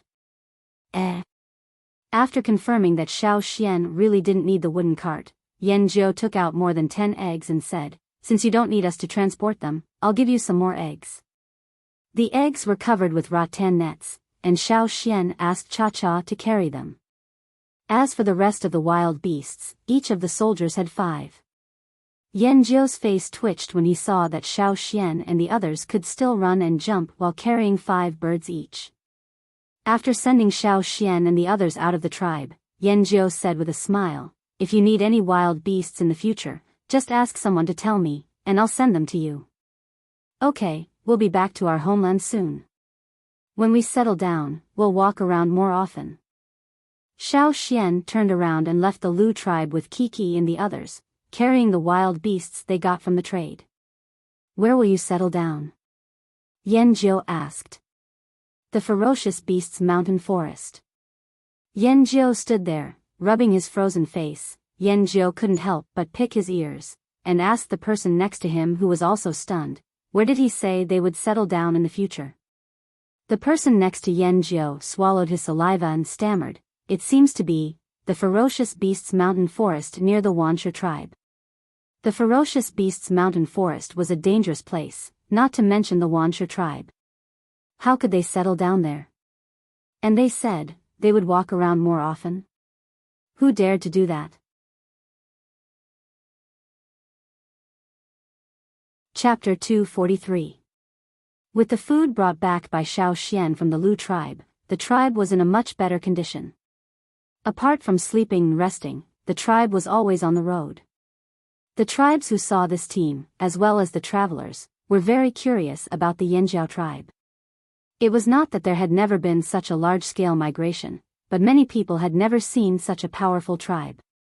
The Yanjiao tribe's name gradually spread through the traveling team. In the middle of the team, the shaman was in the carriage. The shaman sat by the small fire pit, counting the days in his mind. The fire in the fire pit was much bigger than before, and it was still jumping happily. However, if you looked carefully, you would find that there seemed to be a faint barrier around the fire pit. The shaman had specially made this barrier. According to the animal skin scroll left by the ancestors, if the fire seed was not dealt with by other tribes, there would be a competition between the fire seeds, and the loser would be suppressed temporarily. This was a situation that no tribe wanted to see, because it would affect the tribe's morale. The Yanjiao tribe did not want to attract hatred as soon as they came out. This was also why, except for the travelers of the Yanjiao tribe, few people could feel the fire seed here. And those who guessed that there was a fire seed here and had evil intentions were all defeated by the Yanjiao warriors in the most direct and violent way. On the way from the drumming tribe, the team took in more than 200 travelers from the tribe, both on the water and on the land. There were also some travelers from other tribes. Xiao Xian counted the number of travelers, and now there were almost 200 people. Seeing that the destination was getting closer and closer, the team began to become restless. The restless ones were not the original group of people of the Flaming Horns tribe, but the wanderers of the tribe and other tribes who joined later. These days, these travelers all knew the destination of the Yanjiao tribe. As soon as they heard that it was the ferocious beasts' mountain forest, some people began to be afraid. Especially in the past few days, the Yanjiao warriors who were guarding the wanderers would always talk about the ferocious beasts. They talked about who had been eaten by the beasts, who had almost been bitten to death by the beasts, and so on. The injured warriors would also talk about the dangerous situation they had been in when they encountered the beasts. The warriors of the Yanjiao tribe could talk about ferocious beasts for hundreds of days without repeating themselves. After all, they had been in contact with ferocious beasts since they were very young. Originally, the topic of ferocious beasts made these wanderers worried. Listening to it was like listening to a scary ghost story. Every day, different people talked about the same topic. It was impossible to pretend that they didn't hear it. Therefore, they had more and more thoughts in their minds. That night, the team stayed at the foot of a mountain for the night. He was sleeping in a daze when he heard the person next to him wake him up in a low voice. "What? Are you under attack?" He woke up with a start. There was nothing he could do about it. This was the wilderness, and he had heard too many stories about ferocious beasts recently. The first thing that came to his mind when he was woken up was a ferocious beast. He was about to say something, but his mouth was covered by someone. The person who woke him up was someone who had a good relationship with him in the Longboat tribe. They were very familiar with Yanji and the others. "Look over there." The person who woke he up said in a low voice. The fire around them had almost burned out. The flame was much smaller. Only those who were close to the fire could see it clearly. A little farther away, there was only a vague shadow. He and the others were a little far from the fire, but they could see the figures over there. Several figures got up from the ground, carrying animal skin bags and a few belongings. They tiptoed out of the crowd. There were also hunting warriors around. When they noticed these people, they asked, "What are you doing?" Those people were scared when they were called, but they still answered in a trembling voice, "I drank too much water. I want to relieve myself." The warrior who was on night watch yawned and said carelessly, "Come back quickly. Don't go far." "Hey. I'll come back when I'm done. I won't go far." Those wanderers hurriedly promised. After those people left, he was about to talk to his companions who had woken up, but he saw several people get up and leave with the excuse that they had diarrhea. The warrior who was on night watch just muttered, "So troublesome." Then he said no more. "What should we do?" He shall we also leave?" The person next to him asked. Those who left decided to leave because they had heard a lot about the ferocious beasts and knew that the destination of the Yanjiao tribe was the ferocious beast mountain forest. Compared with the ferocious beast mountain forest, they were more willing to go to other tribes. Some wanderers had always wanted to change places because of great oppression in their original living places. This time, they came to the Yanjiao tribe. They thought that they would have a better life, but they did not expect that they would face a more severe situation. Fortunately, they had seen a lot of good places along the way in the Yanjiao tribe. The living conditions of several tribes were in line with their standards and within their plans.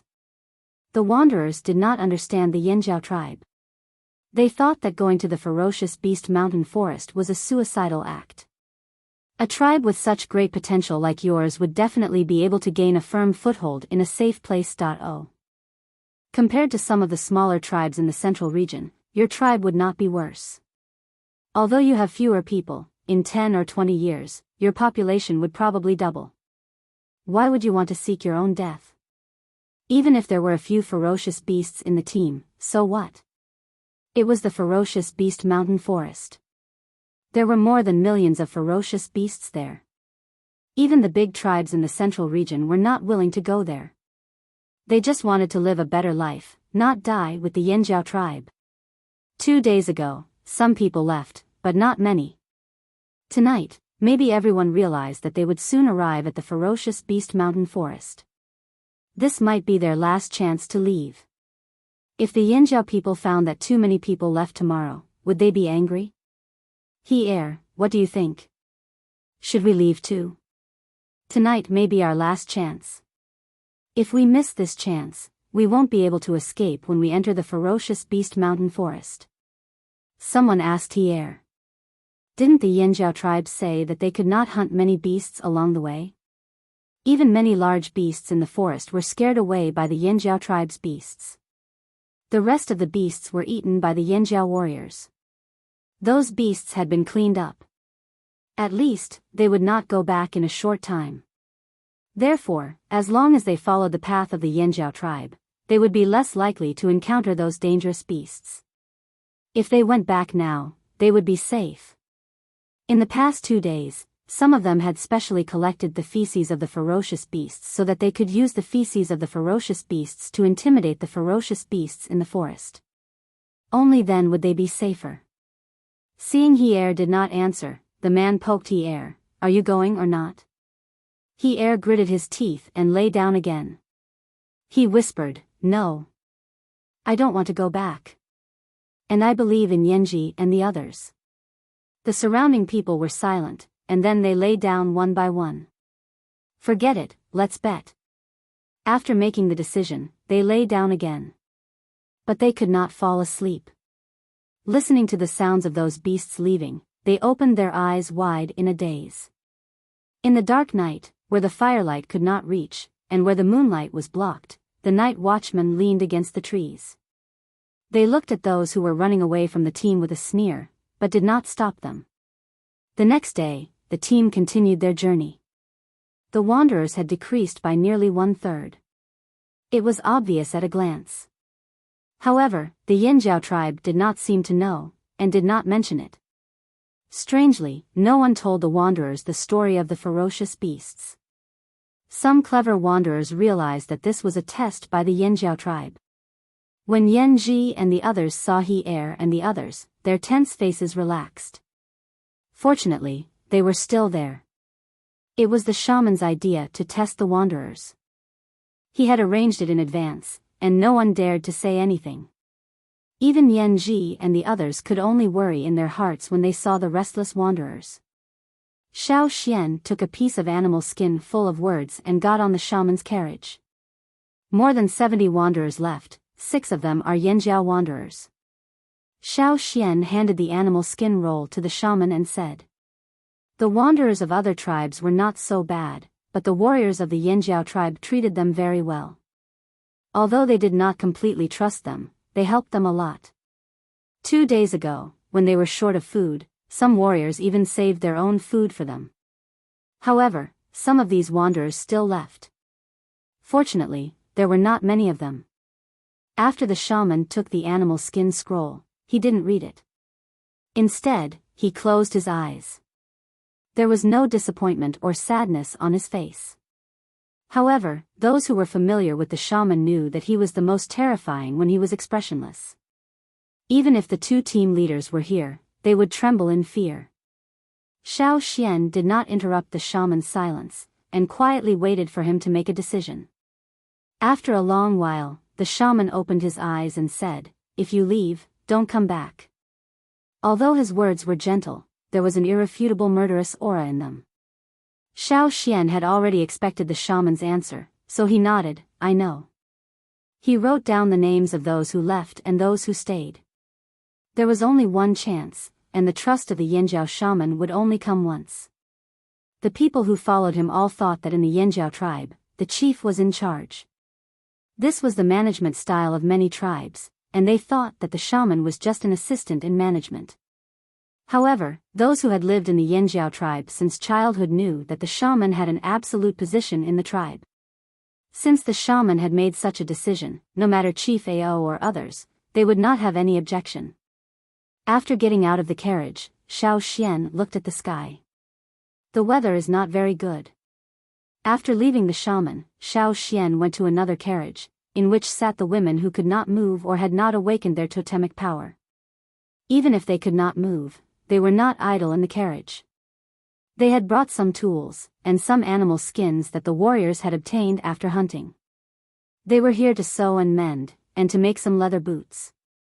Putting down the animal skins in a few rolls of twine, Xiao Xian said to them, "Please make some long leather boots.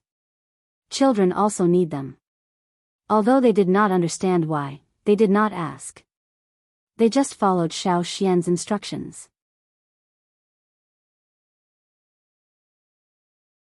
Chapter 244. After passing through a plain, the team finally saw the endless green area in the distance.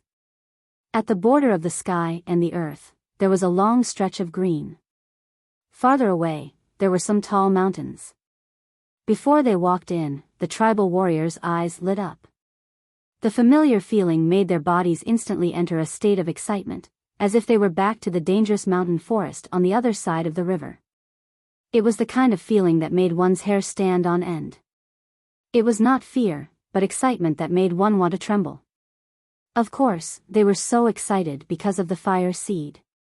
As they got closer and closer to the old place, the totem power in the warriors' bodies was also surging, as if it was going to rush out. Is that the ferocious beast mountain forest? The people in the team looked at the green area in the distance with mixed feelings. The Yinjiao people were excited, but the wanderers were worried and confused. Thud. Thud, thud, it began to rain, and the rain quickly turned from light to heavy. Bean-sized raindrops fell from the sky. The dry ground was covered with dust because of the falling raindrops, and the smell of soil was everywhere. The sky quickly became gloomy, and the dark clouds were like a giant hand that was about to hit directly. In the eyes of the wanderers, the green area in the distance was like a big mouth full of sharp teeth, waiting for the prey to come to the door. Looking up, they saw the thick clouds as if they were going to suffocate them. In front of them was the famous ferocious beast mountain forest. The washing of the rain extinguished the fire in the hearts of some wanderers, but they still stood there, just because of the anger in their hearts. They did not want to retreat or go back. The team had become solemn at some point. The discussion and laughter had already stopped. The mood of the wanderers was also affected by the solemn atmosphere, and the anxiety in their hearts was miraculously calmed down. At this time, as long as they could walk, they got off the car, including those who were sick, disabled, and old. They were helped down by others. The shaman waved his hand, refused Guizai's help, and jumped out of the car. He was wearing the new leather boots that were sewn during the rainy season this year. The gray fur turned into mud the moment it landed. The shaman looked at the mountain forest with deep eyes. After nearly 1,000 years, how many generations had passed? Finally, they came back here. But the people who came back were not the same as before. Let's go, Wu said. The ferocious beast's mountain forest was very large. The route taken by the Yinjiao team was not in the direction of the Wuxia tribe. There was still some distance between here and the Wuxia tribe, so they didn't see anyone from the Wuxia tribe. There was no need for Xiao Xian to lead the way. Every Yinjiao tribesman could rely on their intuition to find the right direction. Stepping into the forest, the sound of the rain hitting the leaves covered the sounds of the surrounding creatures. The various smells in the air were washed away by the rain again and again. The heavy rain showed no signs of stopping. In the rain, visibility was reduced.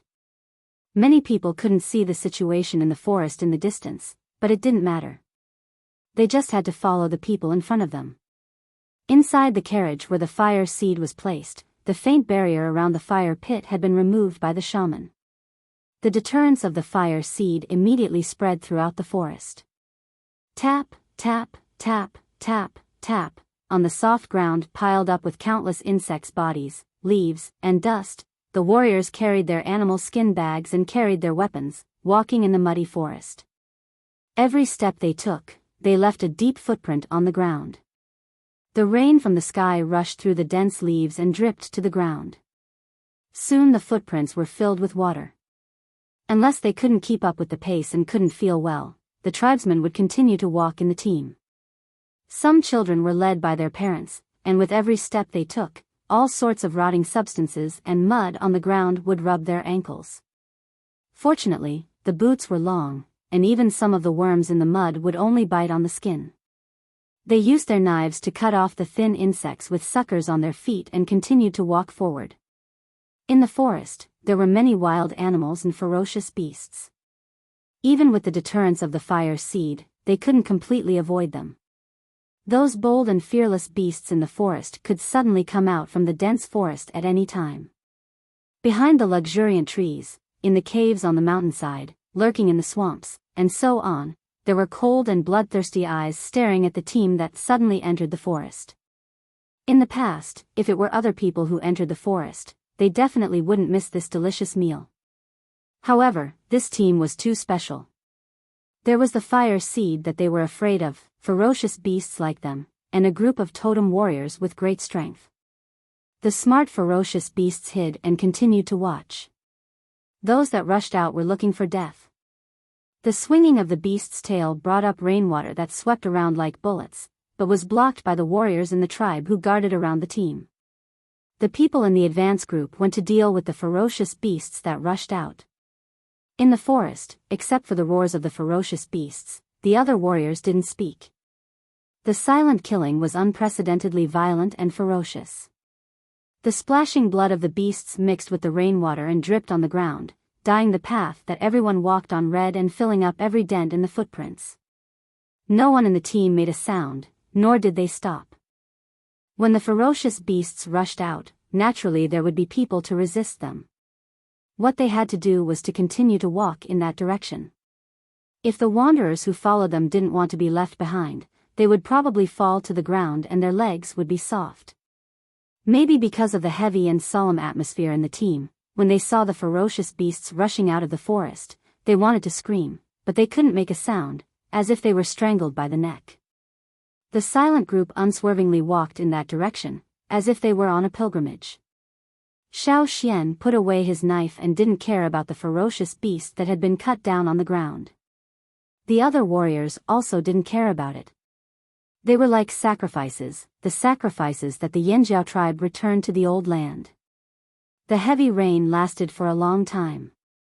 Xiao Xian had already cut down more than 10 ferocious beasts with the other warriors. Fortunately, they were not in the depths of the ferocious beast forest. There were few ferocious beasts here, and they were not particularly powerful. Xiao Xian threw his animal skin coat on the car, bare-chested, and let the rain wash over his body. There were many people who did the same as Xiao Xian. Everyone had the same totem pattern on their bodies. It was unknown when the totem pattern appeared on every awakened warrior's body, and on the wanderers of the tribe, there were also faint patterns. At the same time, in the old land of the Yanjiao tribe, a team of the Wuxia tribe was resting there. Every once in a while, a team from their tribe would come here. This was the shaman's idea.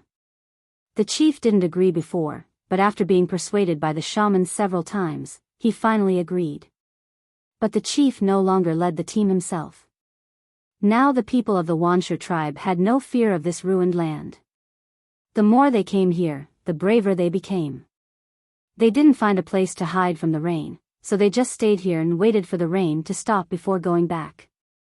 A group of people used the stones of the ruins as stools, and some people directly sat on the collapsed stone pillar that had been cut into several pieces. They talked and laughed, and when they were bored, they poked the carved patterns on the stone pillar with their stone knives. "Ah, the rain seems to be lighter," someone said. "Is it going to stop?"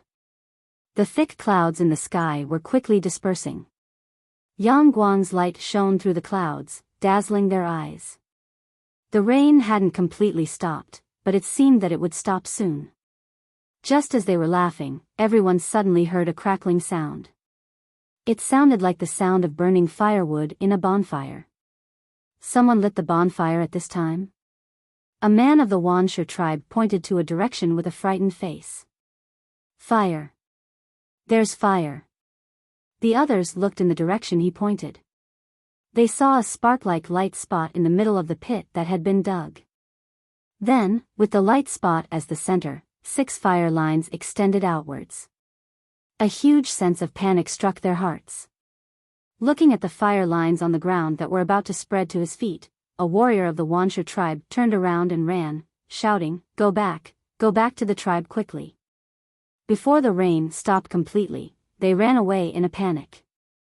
They suddenly remembered those who were almost killed in the beginning. Leave here." In panic, they even felt that the raindrops were like poisonous insects biting them.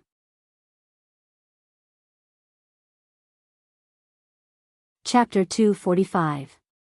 Not long after the Wuxia people left, the Yanjiao people came to this place. However, the boundary stones engraved with patterns that had once been placed there were either no longer in their original places, or they had been smashed and hacked. The damage was quite serious, and there were even traces of burning. It was most likely done by the Wuxia people. Looking up, they didn't see the tall stone pillar above the forest. Xiao Xian suddenly had an ominous feeling. He was afraid that the fire pit was also in trouble. Not only Xiao Xian, but the shaman also had a premonition. His hand holding the walking stick was shaking. The burning line of fire had already reached the feet of the Yanjiao people. They didn't feel scared or horrified. They only felt a strong sense of familiarity, as if they had finally found a place to belong.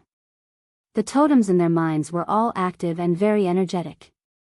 Just stepping on this land made them tremble, as if they were filled with infinite power. The old place. This was the old place. Everyone's eyes were full of expectation.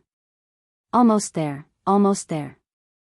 A few more steps, just a few more steps. However, when they walked through the forest and came to the ruins, they were all stunned by the scene in front of them. Apart from the natural destruction, the collapsed house had been destroyed twice, thrice, or even more times by man. It was completely deformed. A huge hole had been dug out in the middle of the house. The fallen stone pillar was telling the people who came here what it had experienced. The entire ruins were filled with desolation.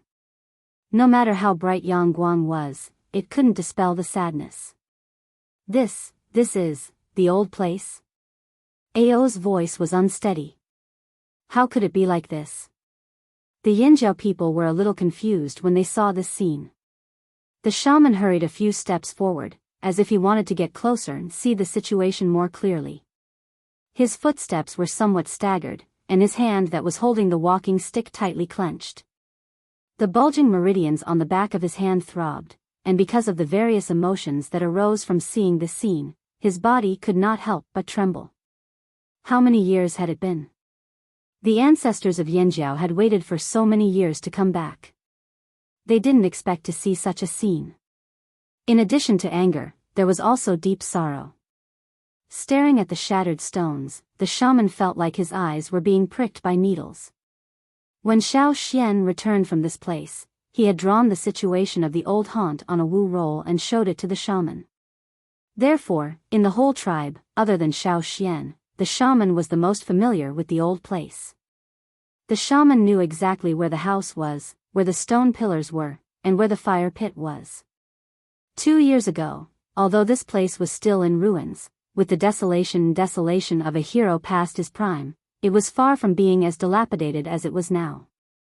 Even the fire pit had been dug out. How preposterous. What a bastard. He raised his hand that was as old as tree bark and gently pressed it against his chest. Pain. It was a pain that he had never experienced before. From the day he was born, to the day he took over the position of a shaman, until now, the old man had never felt this way. There wasn't a single drop of blood, but the pain reached all the way to the bone. The old man was too emotional. Xiao Xian was worried that the shaman would suffer too much, so he hurried over to support him. Seeing the shaman's eyes fixed on the collapsed stone pillar that had been chopped into pieces, Xiao Xian said, "Now that we're back, let's build a taller one. I still remember the patterns carved on the stone pillars. When the time comes, we'll copy the patterns of our ancestors." Of course, these words were only a little comforting. The important thing was that this place had been destroyed again and again. Even if 90% of these things were deducted, it was enough to start a tribal war. This was a provocation, a trampling on the tribe's totem. How could the people of the Yanjiao tribe tolerate this? Ao clenched his fists in anger, and unrestrained anger radiated from this tribal chief. Who did this? Come out. Several roars, like cannonballs exploded in this forest, frightening many birds and animals. After calming down, Ao's mind became more flexible, and soon he thought of the person who might have caused all this. Xiao Xian had told them about the situation and what had happened here. The Wansha tribe. Ao gritted his teeth as he stroked the engraved stones. As a person who had been exposed to stone tools since childhood, he already knew the marks on the stone tools. Only a small part of the marks on the stone were made a long time ago, and the rest, half of them were made between 1 to 2 years ago. The other half was very new, very new. The time when the carver carved the stone must have been before their arrival. There were many traces of human activities around, which showed that the people who destroyed their old haunt had just left. Stroking the stone, the sadness in Ao's eyes gradually disappeared, replaced by a rapidly accumulated fierce light, and his eyes became red with anger. They haven't gone far. I'll go after them. Ta couldn't help but say. I'll go too. Snow can help us find those people. Gigu said. Snow was Gigu's white falcon, which played a great role in scouting and finding prey. Take the others with you. They have a keen sense of smell. Xiao Xian said. Now that the rain had stopped, the smell wouldn't be completely washed away by the rain. Ao stood up, looked at the angry Yanjiao people behind him, and then turned his eyes to the shaman. The shaman didn't say anything. He just moved his hand away from his chest, and then waved it out heavily. Needless to say, everyone already knew the shaman's attitude. He let Ao and Xiao Xian do whatever they wanted. What about here? Ao asked. Don't worry. This is the old haunt. The old haunt of Yanjiao. The shaman's words were like a heavy stone falling on everyone's heart. Because it was the old haunt, because the fire seed and the fire vein were still there, only the Yanjiao people would be protected. Understood. Ao pointed at the ferocious beasts, indicating that they should go. He also pointed at 30 people. Xiao Xian and Caesar took the lead. Except for the turtle pulling the fire seed's carriage, the others all left. Whoosh, the people pointed at by Ao took off their animal skin bags, picked up their weapons, and quickly swept through the grass, chasing the ferocious beasts. In the forest, the people running met some ferocious beasts, and the originally concentrated group was scattered. A warrior of Wanshi was separated from his companions. Because he was too tired, he fell to the ground, his heart beating wildly, and his body trembling. He opened his mouth wide to breathe, and looked back from time to time, his eyes full of fear. Quack, quack, the sound came, and the warrior sitting on the ground bounced up from the ground, as if he had been stabbed by a nail, and started to run. Behind him, 5 carnivorous birds shouted and chased. They were very fast, and they were very familiar with the forest, running as fast as the people in front of them. Hearing the approaching footsteps and cries, the running warrior was desperate. He was the only one here. If he fought against the 5 birds alone, he would be seriously injured even if he didn't die. He closed his eyes hard, and when he opened them again, he clenched the knife in his hand, ready to turn around and fight. When the Wanshi warrior turned around and waved his saber, intending to fight desperately, he found that the 5 carnivorous birds, who had been chasing him, all stopped abruptly, and the muddy water splashed on the Wanshi warrior's body. Before the soldiers of Wanshi attacked, the 5 birds ran away as if they were running for their lives. They didn't even make a sound. Wanshi's soldiers stood there, holding their swords. They stared at the 5 fleeing figures, panting heavily. Just when he thought he had temporarily saved his life, he heard the tapping sound again. It sounded similar to the footsteps of those carnivorous birds, but this time, it was faster. Why did those usually arrogant carnivorous birds leave as if they were fleeing? Was it because of him? An even greater sense of panic struck. He changed the direction of his escape and ran away from the sound of footsteps. But this time, the pursuers were much more powerful than the ones before. Tap! Tap! Tap! Every sound of footsteps behind him was like thunder in his heart. He didn't even look back to see who was chasing him. He just ran away. In less than 2 minutes, a bird's head hit the running man like a hoe. The man was knocked down to the ground. There was a bloody hole in the back of his neck, and blood was gushing out. Mai, who followed closely behind the forest Rakos, also arrived. No matter whether the man was dead or not, he killed him with his knife. Go on.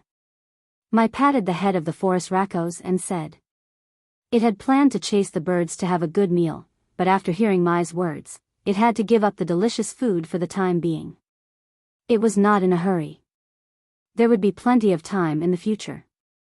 Similar scenes were happening everywhere in the forest. This time, except for Xiao Xian, who was an intermediate totem warrior, the other 30 people were all senior totem warriors. In the sky, Cha-Cha and the white falcon were flying. In the forest, several ferocious beasts were leading people to chase the people of the Wuxia tribe. As long as they were still in the forest, Ao would not let any of them go. At the same time, in the Wuxia tribe, the Wuxia shaman rushed into the room of the Wuxia chief, Bian, who was having a good time. "Chief, the fire seed has changed." Seeing the shaman more panicked than last time, Bian was even more dissatisfied. In the past 2 years, the shaman had become nervous. He always felt there was a threat in the forest, but every time he sent people there, they found nothing unusual. Bian had always thought it was caused by the old guys in the central region who didn't like him, and he was also angry. Now looking at the shaman, Bian was surprised and doubtful. He planned to take a group of people to have a look. It would be better if they could find some evidence and throw it on the old guys. Didn't they say they wouldn't initiate a war? What about now? It would be better if they could blackmail them. Bian was not afraid of offending people. Anyway, this was his territory. He kicked the door open and called people. He planned to take a walk in the forest.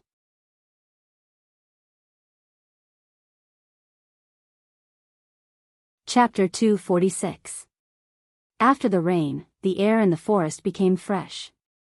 However, the people running in the forest were not in the mood to pay attention to the air. They only felt that the forest full of sunlight was full of murderous intent, which was driving them crazy. Puff! A sharp light flashed.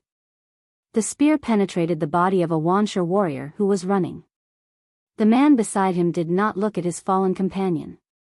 Instead of slowing down, he sped up.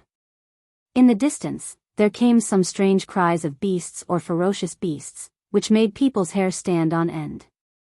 There seemed to be a cold current in the forest, which made the birds and beasts that used to live here stay away. Even the ferocious beasts began to look for other places. Yangguang was fine, and the water on the ground reflected the dazzling Yangguang. However, the running man only felt that the temperature around him was dropping rapidly. His eyes, which had been filled with anger because of being chased, were now filled with endless panic.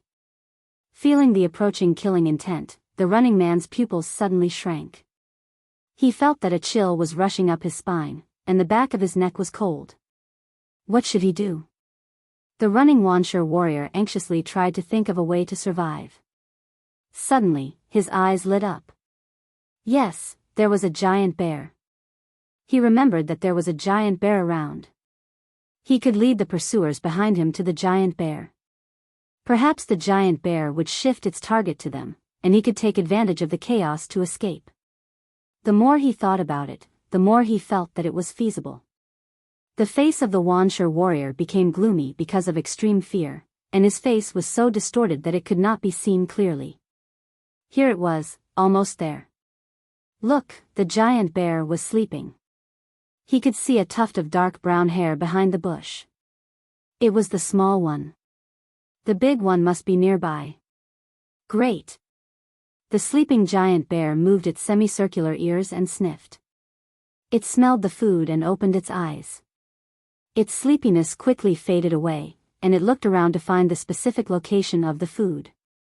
The running Wuxia warrior almost laughed out loud when he saw the moving figure behind the bush. However, before he could laugh, the invisible pressure became heavy as the chasers approached quickly. It made it difficult for him to breathe and his steps were unstable. Senior totem warrior? He himself was a mid-level totem warrior, but the person who brought him such pressure was no worse than the leader of Swanee, right? He didn't have the time to think about who this domineering and ferocious person was, nor did he have the time to be surprised. The other party's movements were too fast. By the time he wanted to see clearly who it was, his vision had already become blurry due to the huge pressure. The roar of the air riot sounded in his ears. It was like a mountain torrent, covering the sky and earth with a destructive aura. It enveloped him and then smashed down. Bang! The ground instantly caved in, forming a mud pit. The edge of the pit was splattered with blood from the inside out. It had just rained, and because of the violent smash just now, the muddy water spread out and flowed back into the pit. Mixed with the fresh blood, it gathered in the pit and drowned the person who had been smashed to the point of being unrecognizable. Xiao Xian rode on the wolf and looked at Ao, who was standing beside the pit with his hands covered in blood and was still furious. Ao's body was covered with muddy water and blood. Coupled with the strong and violent evil spirit, he looked like a god of death who had just been released. Looking away from there, Xiao Xian looked at the bushes not far away. The bare paw that had just stretched out was drawn back. Crack. The sound of the bare paw breaking the branches was quite clear in this stagnant area. Xiao Xian, Ao, who was covered with evil spirit, and Caesar, who was grinding his teeth, all looked over there. The giant bear cub hiding behind the bushes had a flash of fear in its eyes. Retreat, retreat, turn around and run away.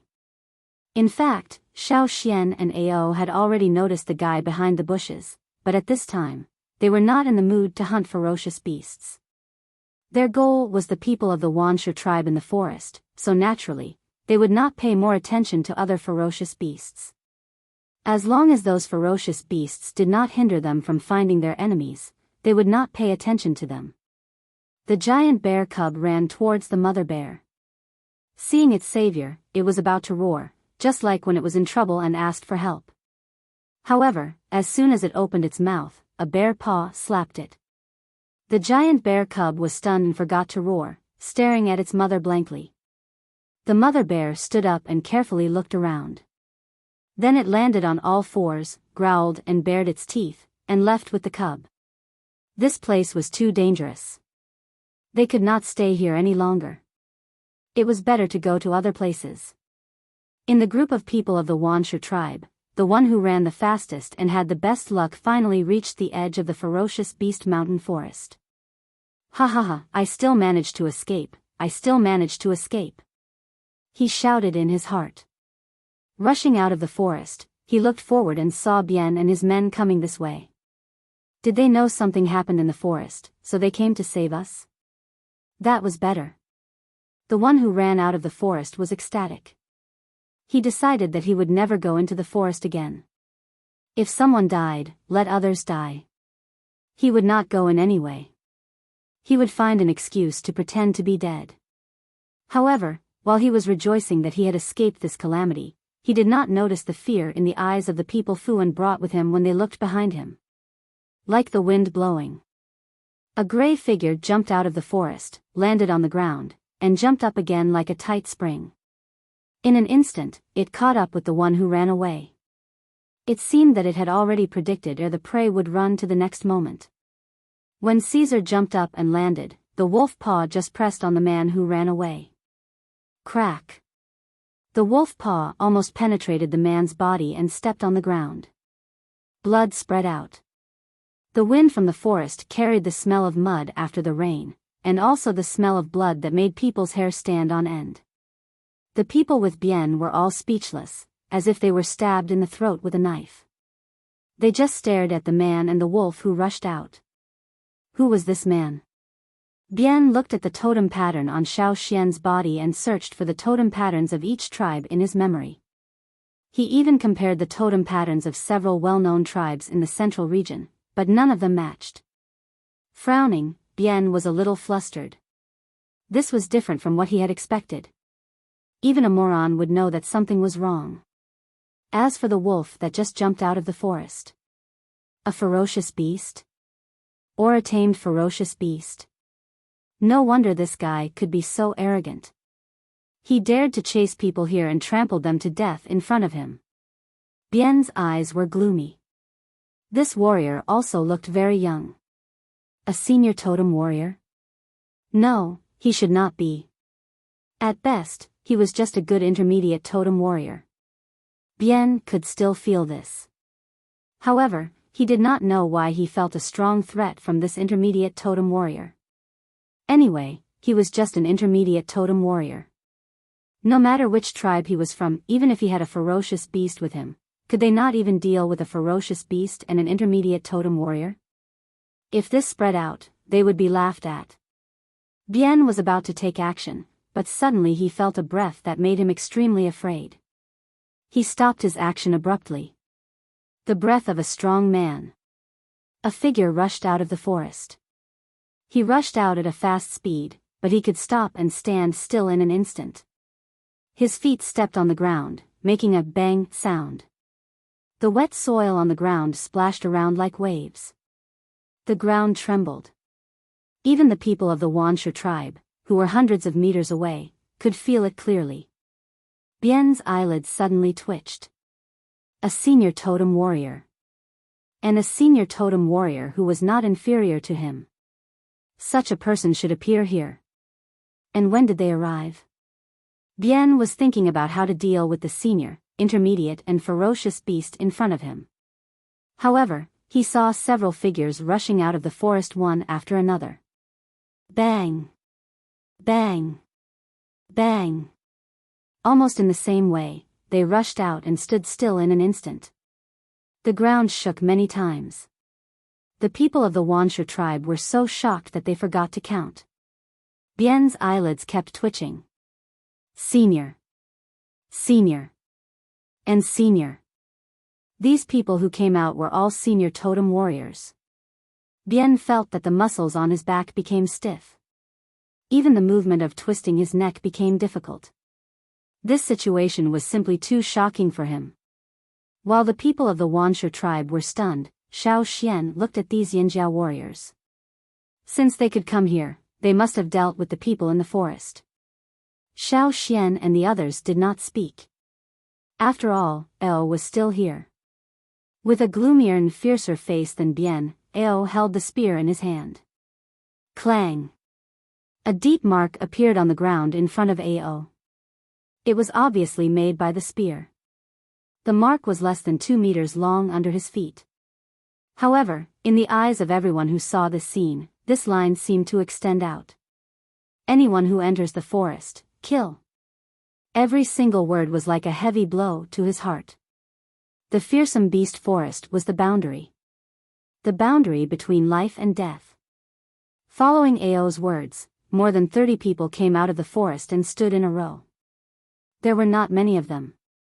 They were more than 10 meters away from each other. Compared to the people of the Wuxia tribe, it was very sparse. However, when the invisible aura spread out, it seemed to build a high and heavy wall, a barrier that could not be climbed. Even though they were so far away, the people of the Wuxia tribe still wanted to step back. It was too uncomfortable to face this pressure. Looking at the mark on the ground and looking up at the row of people, the people of the Wuxia tribe swallowed their saliva. These people with strange totem patterns still had a lot of blood on them. It was as if they had just been washed by the evaporation of blood. They had never seen such fierce eyes. It was as if they were facing the ferocious beasts in the fearsome beast forest. Facing the merciless ruthlessness, they could not help but be deeply afraid, even if they had sabers in their hands. These people were different from the people of other tribes they had seen. They did not fight. Their aura alone was enough to make them want to retreat. Fu Ji's face became uglier. Pulling the restless Wuxia beast beside him, Feng Xiu's eyes twitched continuously. The sudden appearance of these people who dared to challenge him made him angry, and his expression became extremely ferocious. However, behind the anger, there was a trace of fear that was spreading. It was a kind of intuition. Although the two sides had not really fought and killed each other, Fu Ji really did not have confidence in facing these people. In addition, how many more people like them were there in the forest? How many more had not shown their killing weapons? Even in the depths of his heart, Fu Ji was glad that these people only drew the boundary in the forest. Although he was not confident, as the chief of the tribe, he could not retreat even if he could not move forward. He could not show weakness verbally. Under the influence of all kinds of emotions, Fu Ji's face was a little stiff. You'd better not go out of the forest. After saying this, Fu Ji pulled the Wuxia beast fiercely and roared, "Let's go." Ao suppressed the desire to fight with these people and said to himself in the bottom of his heart, bear it, now is not the time. Wuxia tribe, just wait. When the fire in the old land is reignited, when the wanderers come back and the tribe is stable, we will take revenge. Let's go back. Ao said to the others. Xiao Xian glanced at the direction of the Wuxia tribe, patted Caesar and turned to follow Ao back to the fearsome beast forest. From the beginning to the end, except for Caesar, none of the ferocious beasts in the forest appeared in front of the Wuxia people. And the Wuxia people who had seen them were speechless.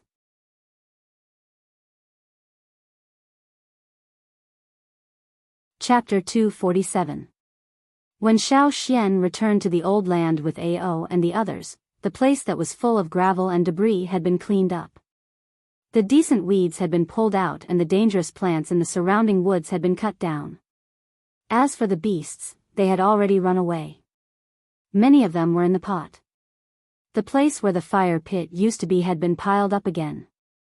It was almost twice as big as the one on the other side of the river, and also the size of the original one. As long as the underground fire vein was still there, the fire pit could still be restored to its original state. The fire vein was left behind by the ancestors when they left in a hurry. It was a part of the fire seed. Perhaps the ancestors of Yanjiao left in a hurry because of the sudden natural disaster, but they did not expect that they would leave for nearly 1,000 years.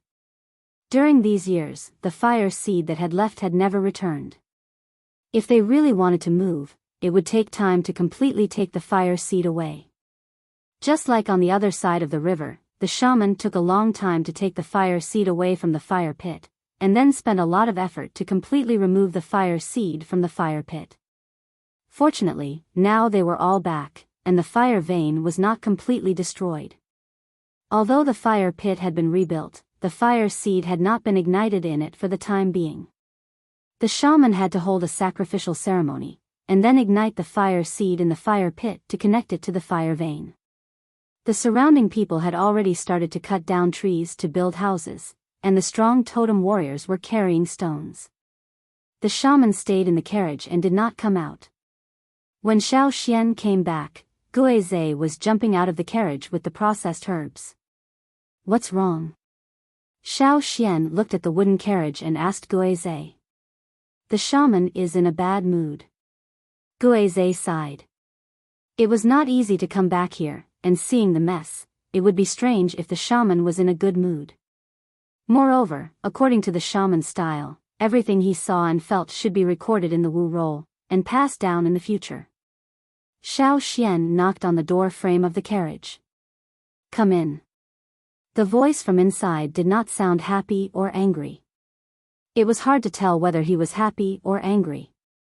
When it came to this old man, it meant that he was unhappy. Sure enough, after Xiao Xian went in, he saw the shaman writing on a roll of animal skin. "How is it?" the shaman asked without raising his head. Xiao Xian briefly explained the situation. "Ao is right. We still need some time to catch our breath." The shaman then asked, "Can you copy that stone pillar?" "Yes. However, it would take some time. The stone was not easy to find, and it also needed to be excavated." "Why don't I go look for him now?"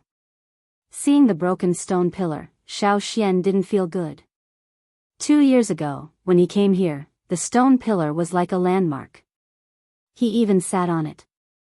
The shaman shook his head. "No, let's put that aside for now. When the fire is ignited, the first thing the tribe needs to do is to go out and meet the returning wanderers." When the fire was reignited in the old land, the wanderers who had left would come back. This was what he had told Xiao Xian. "What about the time of the sacrifice?" Xiao Xian asked. "Tomorrow night." The time of the sacrifice was set.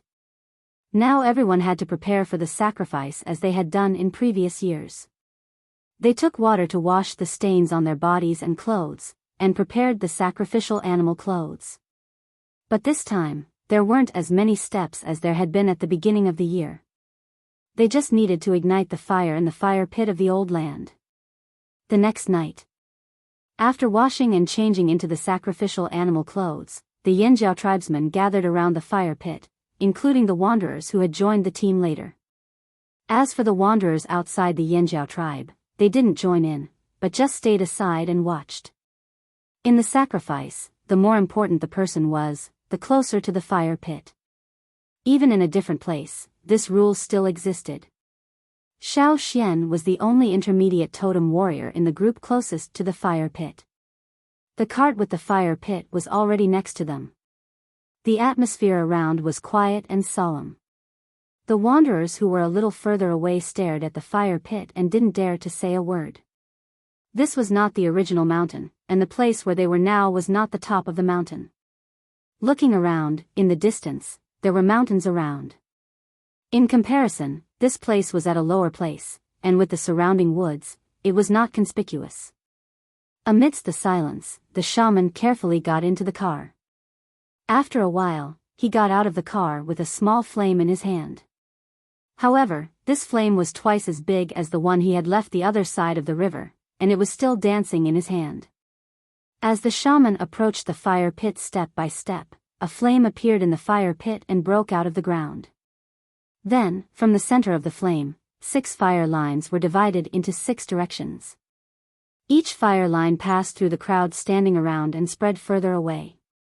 The closer the shaman was to the fire pit, the brighter the flame in the fire pit, and the thicker the 6 fire lines were. When the shaman walked into the fire pit and put the fire pit in the center of the fire line, a beam of flame rushed up to the sky, like a tower of thousands of feet. It was very eye-catching in the dark night. The shaman, who had left the fire pit, knelt on the ground with the others, and welcomed the reigniting of the fire pit with the highest ceremony of the tribe. In the fire pit, the fire pillar quickly became thicker and spread to the whole fire pit. The rolling flame covered the rolling mountains in the distance with a layer of fire, like a sudden wonder of heaven and earth. The flame was all over the sky, but not a single leaf was burned. Not only that, the flame in the fire pit spread along the 6 fire lines. Each fire line was like a fuse, which led the fire of the fire pit to the distance in an instant. And the flame from the ground fire line was like a giant magic weapon that suddenly appeared in the world. It split the black night sky into 6 parts, showing an indescribable majestic scene of heaven and earth. The wanderers on the edge suddenly felt their bodies shake, and their spirits were shocked. The surrounding momentum made them tremble, and they felt their hair stand up. They had never seen such a situation. The fire pit, this was the power of the fire pit. It made people have an impulse to worship it immediately. Only this kind of fire pit could drive away the ferocious beasts. Only this kind of fire pit could protect the tribe and reproduce in this forest. Xiao Xian watched the strange changes of the fire pit, and felt that the totem power in his body was surging with the rising flame, little by little. Once, the totem flame in his mind was like a rootless floating object, drifting erratically. But now, it seemed to have found a support and a point to rely on. It was stable, and the flame was higher. Since the fire pit and the fire line were connected, Xiao Xian felt that his body was in a state of extreme excitement, and the totem in his mind was also in a constant state of excitement. The totem power in his body, from little drops, became surging like a river, running endlessly in his body, as if it was going to come out from every pore. The totem patterns on his body became deeper and clearer. His heart was beating strongly. His blood seemed to be boiling. All the emotions were ignited in an instant. Although Ao was still kneeling on the ground, his upper body stood up. He looked up at the fire tower, in the fire pit, raised his arms high, and roared loudly. Because of the excessive emotion, his voice was obviously hoarse. It sounded like he was venting, but also like he was calling. The surging totem power, along with the boiling blood, bloomed, and rushed out through the skin of his body. On his body, under the light of the fire, the sacrificial animal suit was shocked by the airflow around the totem warrior, and suddenly there were cracks on it. The ground where he was kneeling was impacted by the erupting airflow. Gravel and dust flew everywhere, and the flying sand was quickly engulfed and swallowed by the raging flames. After Ao, the team leader, the leader of the hunting group, and the hunting warriors also roared one after another. Their voices, accompanied by the light of the fire, echoed in the forest. A sense of pride that they had never felt before welled up in their hearts. In the heart of every Yanjiao tribesman, there was a sense of honor and pride as a Yanjiao. This sense of pride had never disappeared, and had lasted from the tribe thousands of years ago to the present. They observed with their eyes and felt with their hearts. There was an invisible force around them, which made every blood vessel, every muscle, every bone, and even all the spirit quickly merged with this force. Xiao Xian looked in the direction of the fire pit, listening to the roars around him. With a smile in his eyes, he roared with them, sharing the excitement with them. The shaman looked at the flames that filled his eyes. He looked at the familiar two-horned totem in the middle of the fire pit. Tears flashed in his eyes. We are still strong, and we have never forgotten. Our glory is still there, but we came back a little late. At the same time, in the Wuxia tribe, the Wuxia shaman and the chief Bian looked at the small flame in the fire pit with gloomy faces. Not only the Wuxia tribe, but also other tribes could feel it, especially the tribes in the central region. Those big tribes felt it most clearly. The fire in their fire pits had been swayed because of this. Only a powerful fire could cause such a phenomenon. Who was it? In the whole central region, except for the few known people, who else could do this? Many people were puzzled. In a place farther away from the ferocious beast mountain forest, the shaman of the Mang tribe stood on a high mountain in the forest, glancing at the large green forest around, and then looked in one direction, with a complicated smile in his eyes. Those barbarians really came back, on the vast plateau, in the Feng tribe.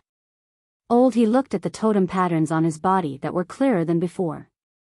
His shriveled and wrinkled face trembled, and then he knelt down deeply in one direction. Drops of tears fell into the grass and seeped into the soil. How many years had it been? Finally, it came. He pulled his wife and grandson to kneel down. After a long time, when the totem patterns on his body gradually disappeared, he stood up. The old lady wanted to help he, who had been kneeling for a long time, but was pushed away by him. Now he felt full of strength. Although he was far less than those totem warriors, he was much better than before. He could even carry a bucket without trembling. Seeing that he was too excited and his body was still trembling, the old lady asked worriedly, "How do you feel?" He straightened his back, holding his grandson who had grown much taller, and said loudly, "Hungry." The old lady, "Pack up, we have to go back." He said. He had met several Yanjiao tribesmen from other tribes during the trading time of the grassland tribes. They had agreed that if they could really wait until the day when the fire in the old land was reignited, they would team up and go back together.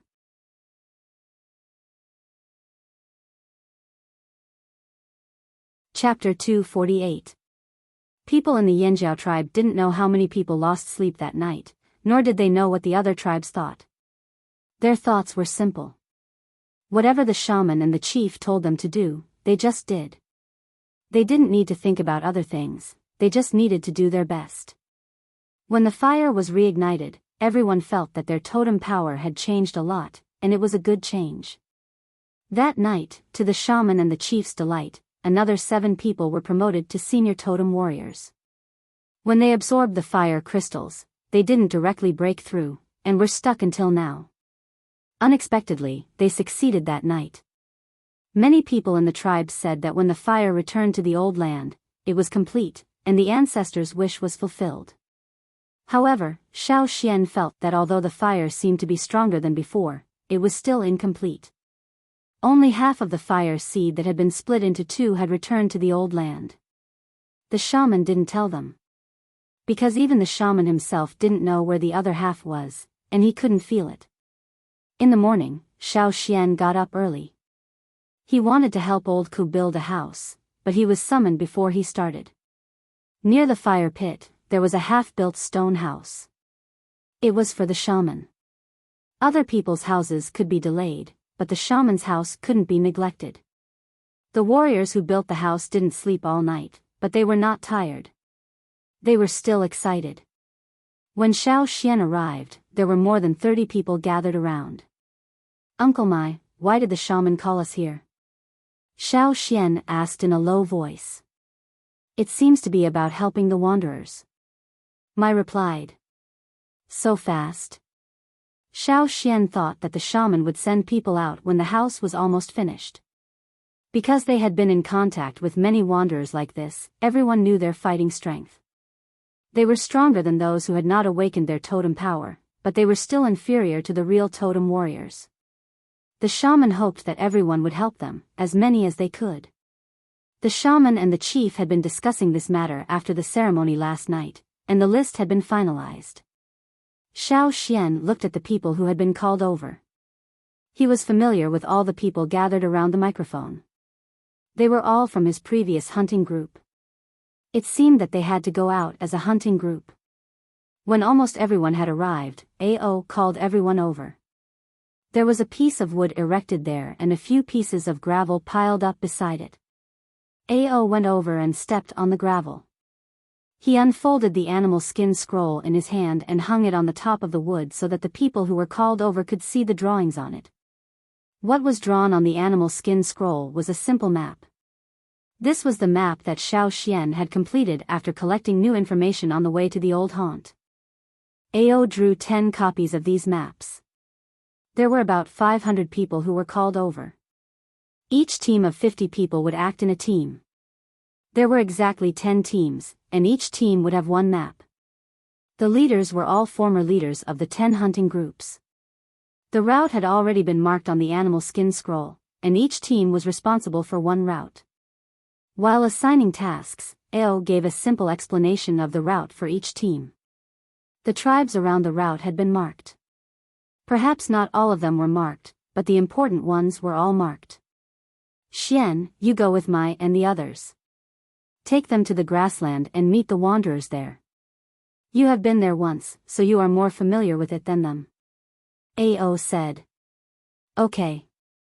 Xiao Xian thought of the old man who sang the hunting song on the mountain. He wondered how the wanderers on the grassland were doing. Had they set off? Would he meet them? After assigning tasks, Ao asked everyone to go back and prepare. They would set off tomorrow. The 10 leaders were left behind. Ao had something to say to them. When they went out, the 10 leaders would still be in charge of the team. They had to know many things that were inconvenient for others to know. They had just arrived here and were not used to many things. This place was not like before, where they only needed to hunt ferocious beasts. Now, they had to guard against people. Most of the time, people were more dangerous than ferocious beasts. At the same time, they had to adapt to the rules here. Xian, you stay too. Ao said. In terms of understanding of this place, Xiao Xian was not as familiar as Ao. In fact, Xiao Xian did not know much. But after hearing a lot, he summed up some things, such as the gossip Yang Sui had told him, the relationship between each tribe, who were more famous, and so on. After assigning tasks, Ao asked the 10 leaders to leave, but Xiao Xian still stayed.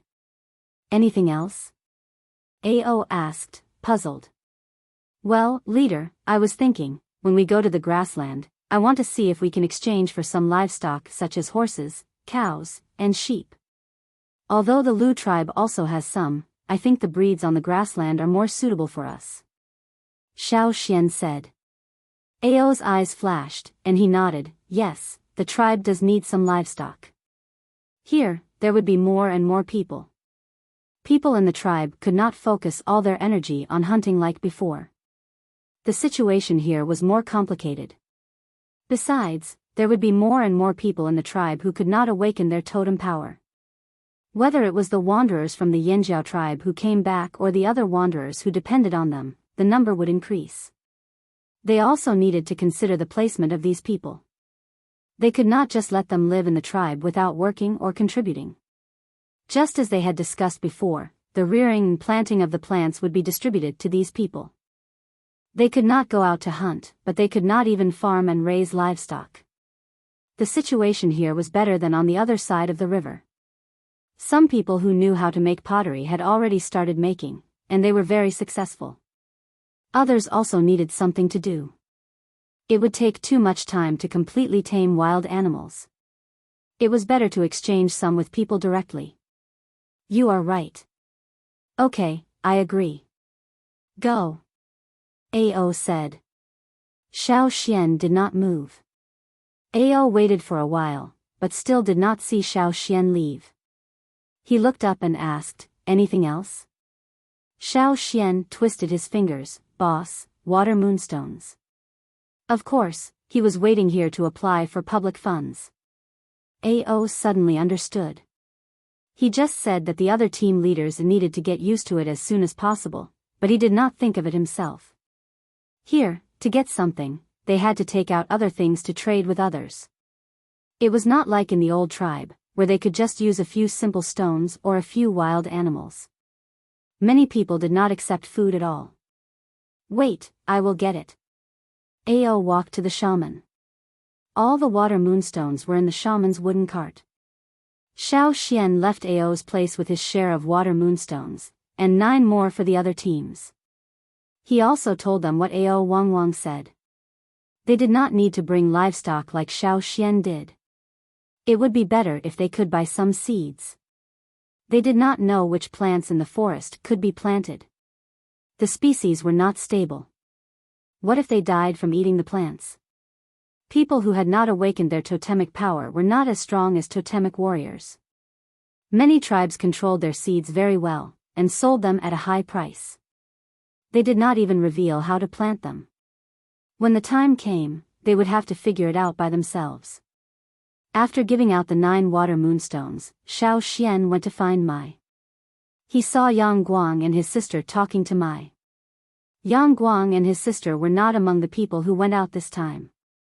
Not only them, but also the people who raised the ferocious beasts, except for Xiao Xian, could not go out.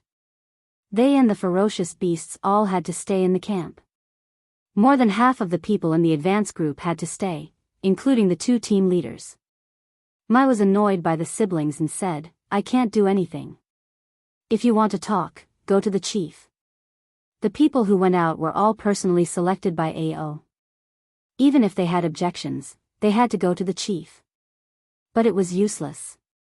Since the chief made this choice, he must have his own considerations. Otherwise, why didn't anyone dare to go to the chief when there were so many people who wanted to go out with them? Xiao Xian saw Yang Guang and his sister's bitter faces, and the 2 ferocious beasts who were so bored that they were kicking stones. He smiled and said, "You stay in the tribe. You have to guard against invaders." After what happened in the drumming tribe, Yang Guang and his sister had a clear idea of invaders. Thinking of the Wuxia tribe, which was not far from here, Yang Guang and his sister narrowed their eyes. They thought that it was better to stay. Maybe they could catch some invaders. The next day, Xiao Xian said goodbye to Old Ku and left the tribe with Mai and the others. Caesar followed, and Cha-Cha flew in the sky. Caesar had already shown his face, so he did not intend to hide. As for Cha-Cha, except for Xiao Xian, it did not listen to anyone. The others in the tribe could not do anything to it. As for the tribe's aerial warning mission, Gigu's white falcon was there, so there was no need to worry. After being frightened, the people of the Wuxia tribe did not dare to go into the mountains in a short time, not to mention that their fire seed had been reignited. The places covered by the strong fire seed were unfavorable to the people of other tribes. The closer they were to the fire seed, the more their totemic power would be affected, and their fighting power would be weakened. This was another reason why small tribes were easier to destroy, and big tribes were stronger. Because the fire seed of big tribes was stronger. Although it was a short time, it was obvious that the shaman and the chief were in a hurry. Fortunately, because of the reignited fire seed, everyone was not tired at all. Instead, they were full of energy, especially those who were on the list. They were more excited at the thought of meeting more people and things from other tribes. They were also envied by those who stayed in the tribe. "Xian, how long will it take for us to reach the grassland? Can we come back before winter?" Lang Jie, who was carrying the equipment, could not help but ask. "It's a bit far, but we can definitely come back before winter. Even if we can't, the winter here is not as cold as the winter on the other side of the river, and there are no ferocious beasts. We can handle it," Xiao Xian said. "That's good." Lang Jie looked expectant again. A long time ago, his goal was to become an intermediate totemic warrior in his lifetime. Now, he was already an intermediate totemic warrior. He also felt that he might be able to become a senior totemic warrior in the future. My father said that we are the generation blessed by our ancestors. Lang Jie said with emotion. The others also agreed. But no one noticed that Caesar, who was walking in front, snorted, with a trace of disapproval in his eyes.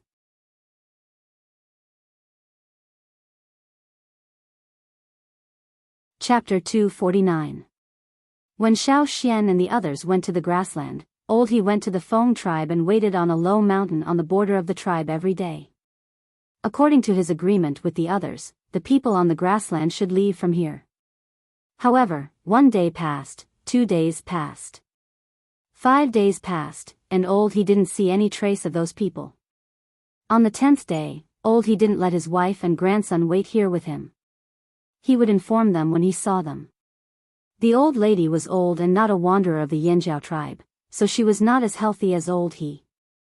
The 10-year-old Anai was asked to look after the sheep, so that they could get some food in return.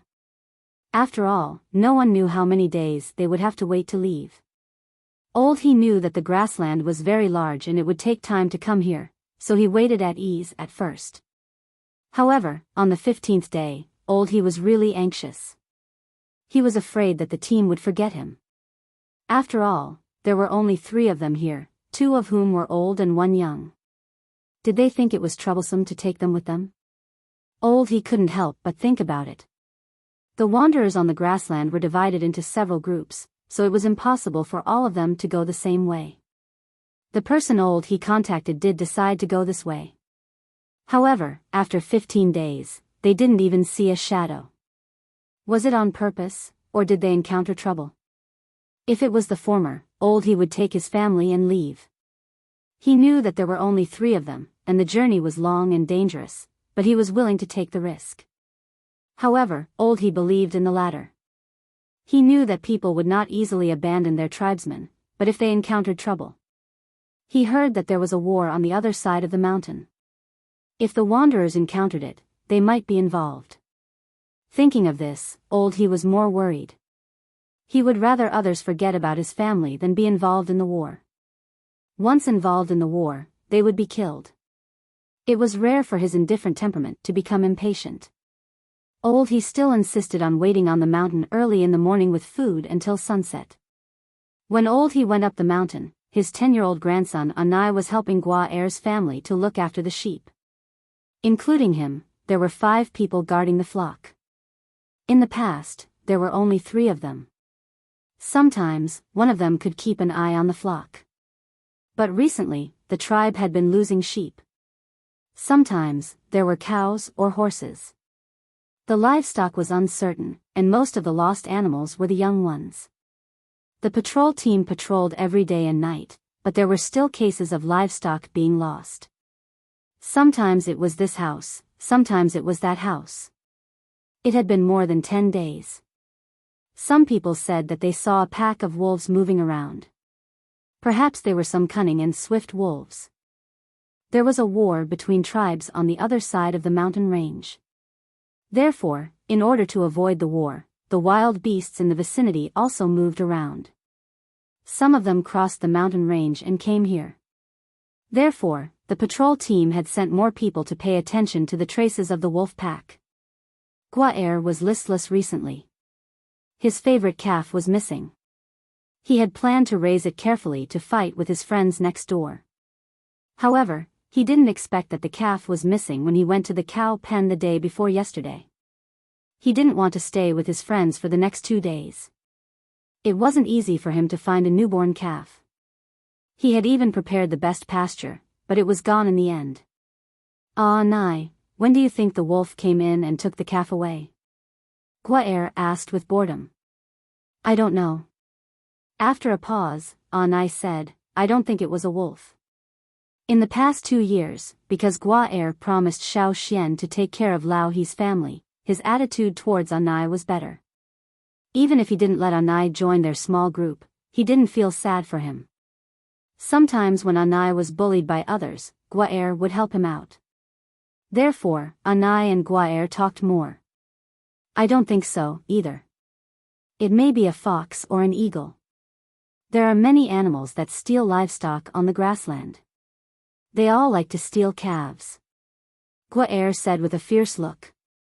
He took out a bone knife and chopped it in the air. If I know who stole it, I will chop it. After saying a few harsh words, Guaer found that no one supported him. He turned his head and found that Anai didn't listen to him at all. He was looking around. Hey, did you hear what I said just now? Guaer said with dissatisfaction. Anai didn't answer him, but asked, did you hear any sound just now? What sound? Guaer thought Anai was looking for an excuse. It's. Anai thought for a while, but couldn't describe it. He didn't intend to pay attention to Guaer's complaint. He stood up and looked at the sheep that were eating grass not far away. However, Anai didn't want to pay attention to it, but Guaer couldn't stop talking and continued. Hey, I heard that you are leaving. When will you leave? Where will you go? Can you see Xiao Xian again? If you see him again, ask him to carve a wood carving of a wolf for me. I will exchange cattle and sheep for it.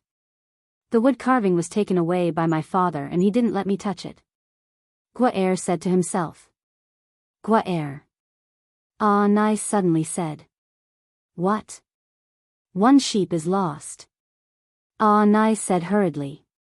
Hearing this, Guaer hurriedly stood up and stood on the wooden stool next to him. He looked at the sheep and counted them.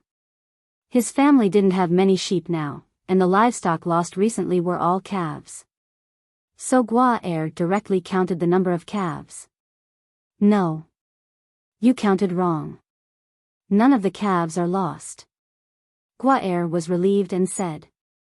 When Guaer was about to laugh at Anai for not knowing how to count, he heard Anai say, it's not a calf, it's a big one. I counted 4 times. It's really lost. It was still here this morning. Impossible. Guaer didn't believe it and counted. Although he liked to play, he also clearly remembered the number of livestock raised by his family. He knew how many were consumed every day and how many were born. After counting, one was indeed missing.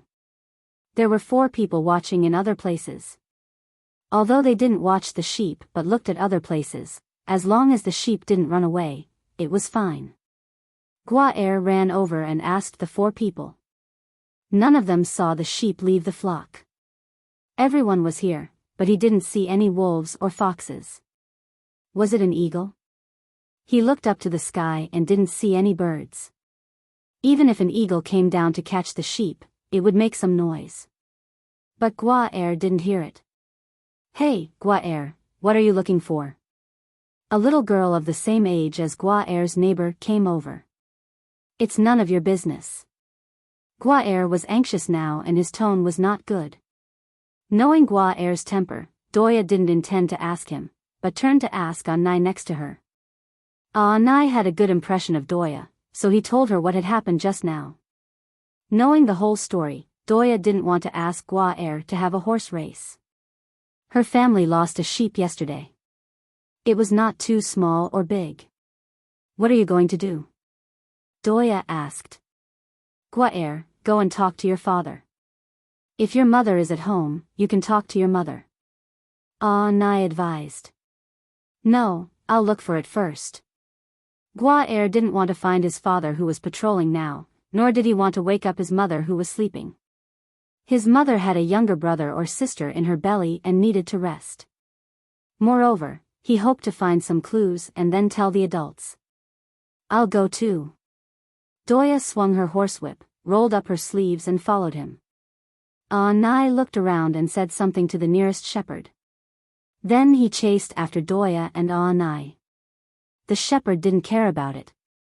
The children in the tribe ran around all day and nothing happened. There were patrols at the border, so they didn't worry. When Anai and Guaer were looking for the missing sheep, Old He, who was standing on the low mountain, finally saw a team. The leader was the one who had contacted him.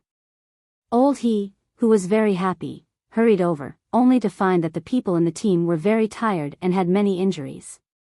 There were 2 seriously injured people in the team and he didn't know how many days they could last. They encountered the war on the other side of the mountain.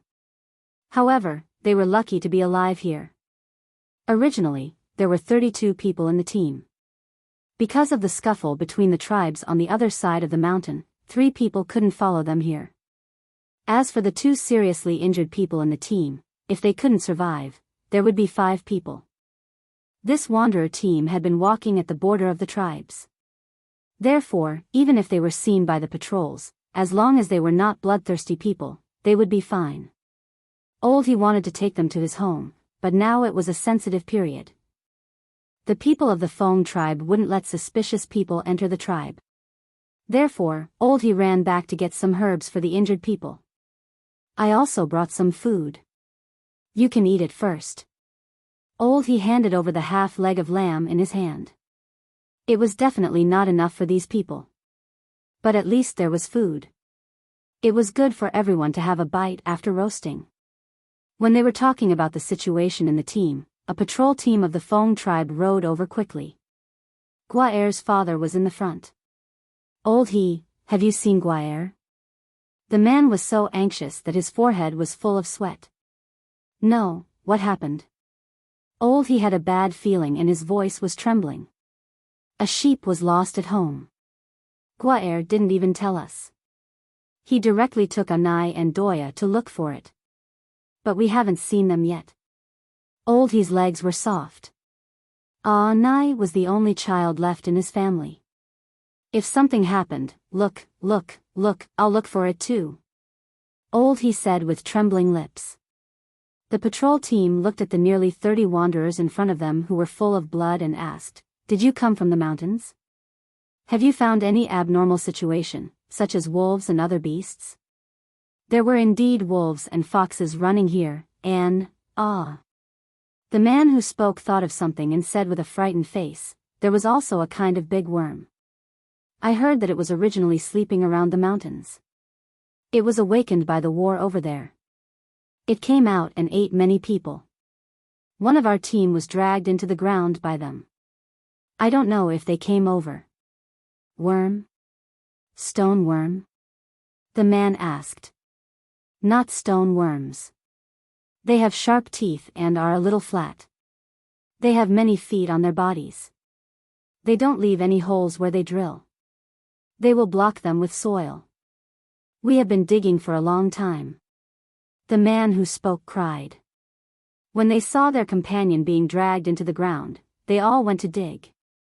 However, their speed was not as fast as that worm's drilling speed, so they only dug out soil. Worms that drill into the ground? Without leaving any holes? The patrol team was shocked. They looked at each other and saw the suspicion in each other's eyes. The livestock lost in the tribe might not be wolves or other beasts on land or in the sky, but a threat from the ground.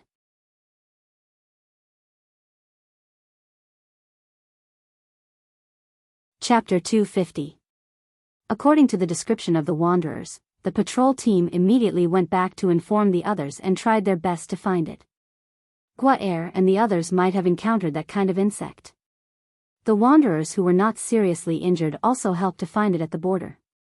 They couldn't enter the tribe, but they could still move around the border and help the old he. Since the faint totem patterns appeared on their bodies gradually became stronger. Especially a few days ago, they felt particularly carefree that night, which even made them have the illusion that they were real totem warriors. Because their bodies became stronger, they could walk all the way here and so many people survived. In the scuffle over the mountains, some people wanted to kill them, but they were all killed by their joint efforts. Although they were inevitably injured, they also lost some people. When the Feng tribe was panicked because of the news brought by the wanderers, the 3 people who went to find the clues of the lost sheep also got into trouble as everyone expected. The 3 children were panting heavily as they ran for their lives. Hurry up! Hurry up, it's catching up with us! Guaer roared. They now regretted that they didn't inform the others directly at that time. Not long after they left the place where they grazed the sheep, they were attracted by some wool on the ground. After walking for a while, they didn't meet the patrol team, but they found that something was approaching behind them. The uplifted soil on the ground was approaching them quickly. The three of them ran and ran. The further they ran, the further they went from the residential area. At first, they were running and shouting, hoping that someone could hear them. They also thought that it would be great if they could meet someone from the patrol team. However, until now, they hadn't seen anyone from the Feng tribe. When they came to themselves, they found that the surrounding area was empty. Although they were still in the territory of the Feng tribe, they were close to the border, so few people came here. The pursuer behind them seemed to deliberately avoid the patrol team's active place, and had been chasing them here. The three had little strength to shout again, so they just ran. Thinking of what he had said before, if you find the animal thief, kill it. But now, Guaer knew how wrong he was. Run that way, don't run out of the tribe. Guaer led the two to turn around, but soon, they found that they were still too naive. Another brown-red insect drilled out of the ground and blocked their way. The worm was wider than the three of them put together. The part of the worm that came out of the ground was longer than the length of 3 horses. Its small and sharp head had 2 chelicerae that opened and closed. Its 2 front legs were like 2 long and soft sickles, swinging agilely. One could feel the aura of death coming from it. Ah! Doya screamed, her voice a little hoarse. She shouted, hoping that the patrols around them would come and save them. However, no one appeared in the direction of the tribe. On the other side of the border, there were small hills. That was the boundary. After crossing those hills, they would be out of the Feng tribe's territory. Growing up, they had never left the territory of the tribe. The adults had warned them since they were young that they were only safe in the tribe. If they left the tribe, they would be persecuted by other tribes. But now, they had no choice. Guaer gritted his teeth, turned around and shouted towards the direction far away from the tribe, "Run!" Doya and Anai followed him closely. When Guaer was running, he thought of what his parents had taught him when he was a child. If you met a beast with a sheep and couldn't beat it, you should give up the sheep and throw it to the beast. If the beast had the sheep, it wouldn't chase you for the time being and you would have a chance to escape.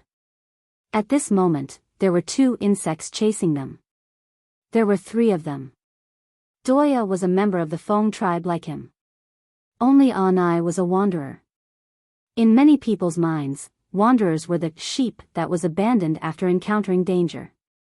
However, Guaer remembered that 2 years ago, the man who carved the wood for him said that the promise couldn't be taken back. Guaer had promised to help take care of Anai. If there was a second wanderer, Guaer would not hesitate to kick him to the pursuers behind him. However, since he had promised, he couldn't give up this sheep. Their ancestors were watching over the grassland. People of the Feng tribe couldn't break their promise. He was about to awaken his totem power. Yesterday, he told his father that he would become the bravest warrior of the Feng tribe and a famous warrior on the grassland in the future.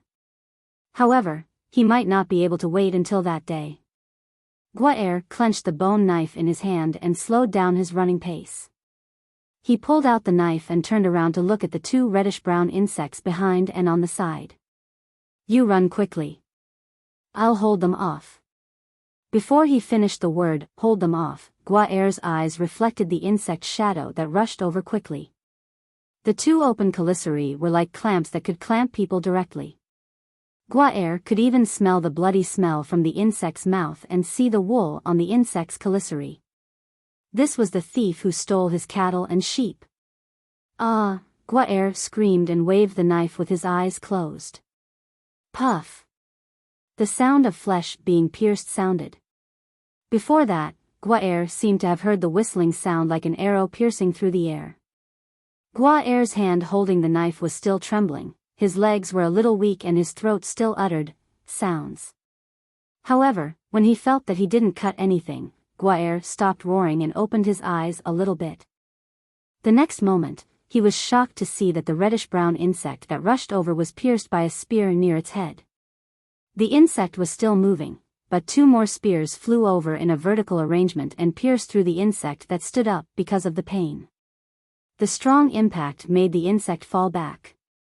Some very fine scales on the insect's body splashed out along with the brown blood, splashing on the surrounding ground, and some splashing on Guaer's body. A gust of wind seemed to blow by. Guaer only caught a glimpse of a gray shadow. Then, the bigger insect that chased from the side was dragged away by force. Yes, dragged away. A wolf taller than the tallest warrior in the tribe dodged the 2 soft sickles thrown by the insect, bit the insect's body and dragged it out of the soil completely with brute force. After dragging the insect for a distance, the wolf stepped on the insect's body with its claws and tore the whole insect directly. It was like the omnipotent alpha wolves in the stories. The brown liquid spurted out from the insect flowed all over the ground, giving out a smell like rotten leaves. One of the insects that chased them just now was pierced through and made a dying struggle. The other one was violently torn off and couldn't be more dead. There were footsteps and voices behind him. Guaer looked away from the wolf with difficulty and looked behind him. Anai and Doya didn't run. After he stopped, they also stopped 2 steps away. Further away, a group of people ran over from the low hill. Guaer only knew one, Shao Xian, who carved wood for him. You're tuning into the Biyao's Wuxia Chronicles YouTube channel. Don't forget to subscribe and join us on this journey to catch the most captivating stories.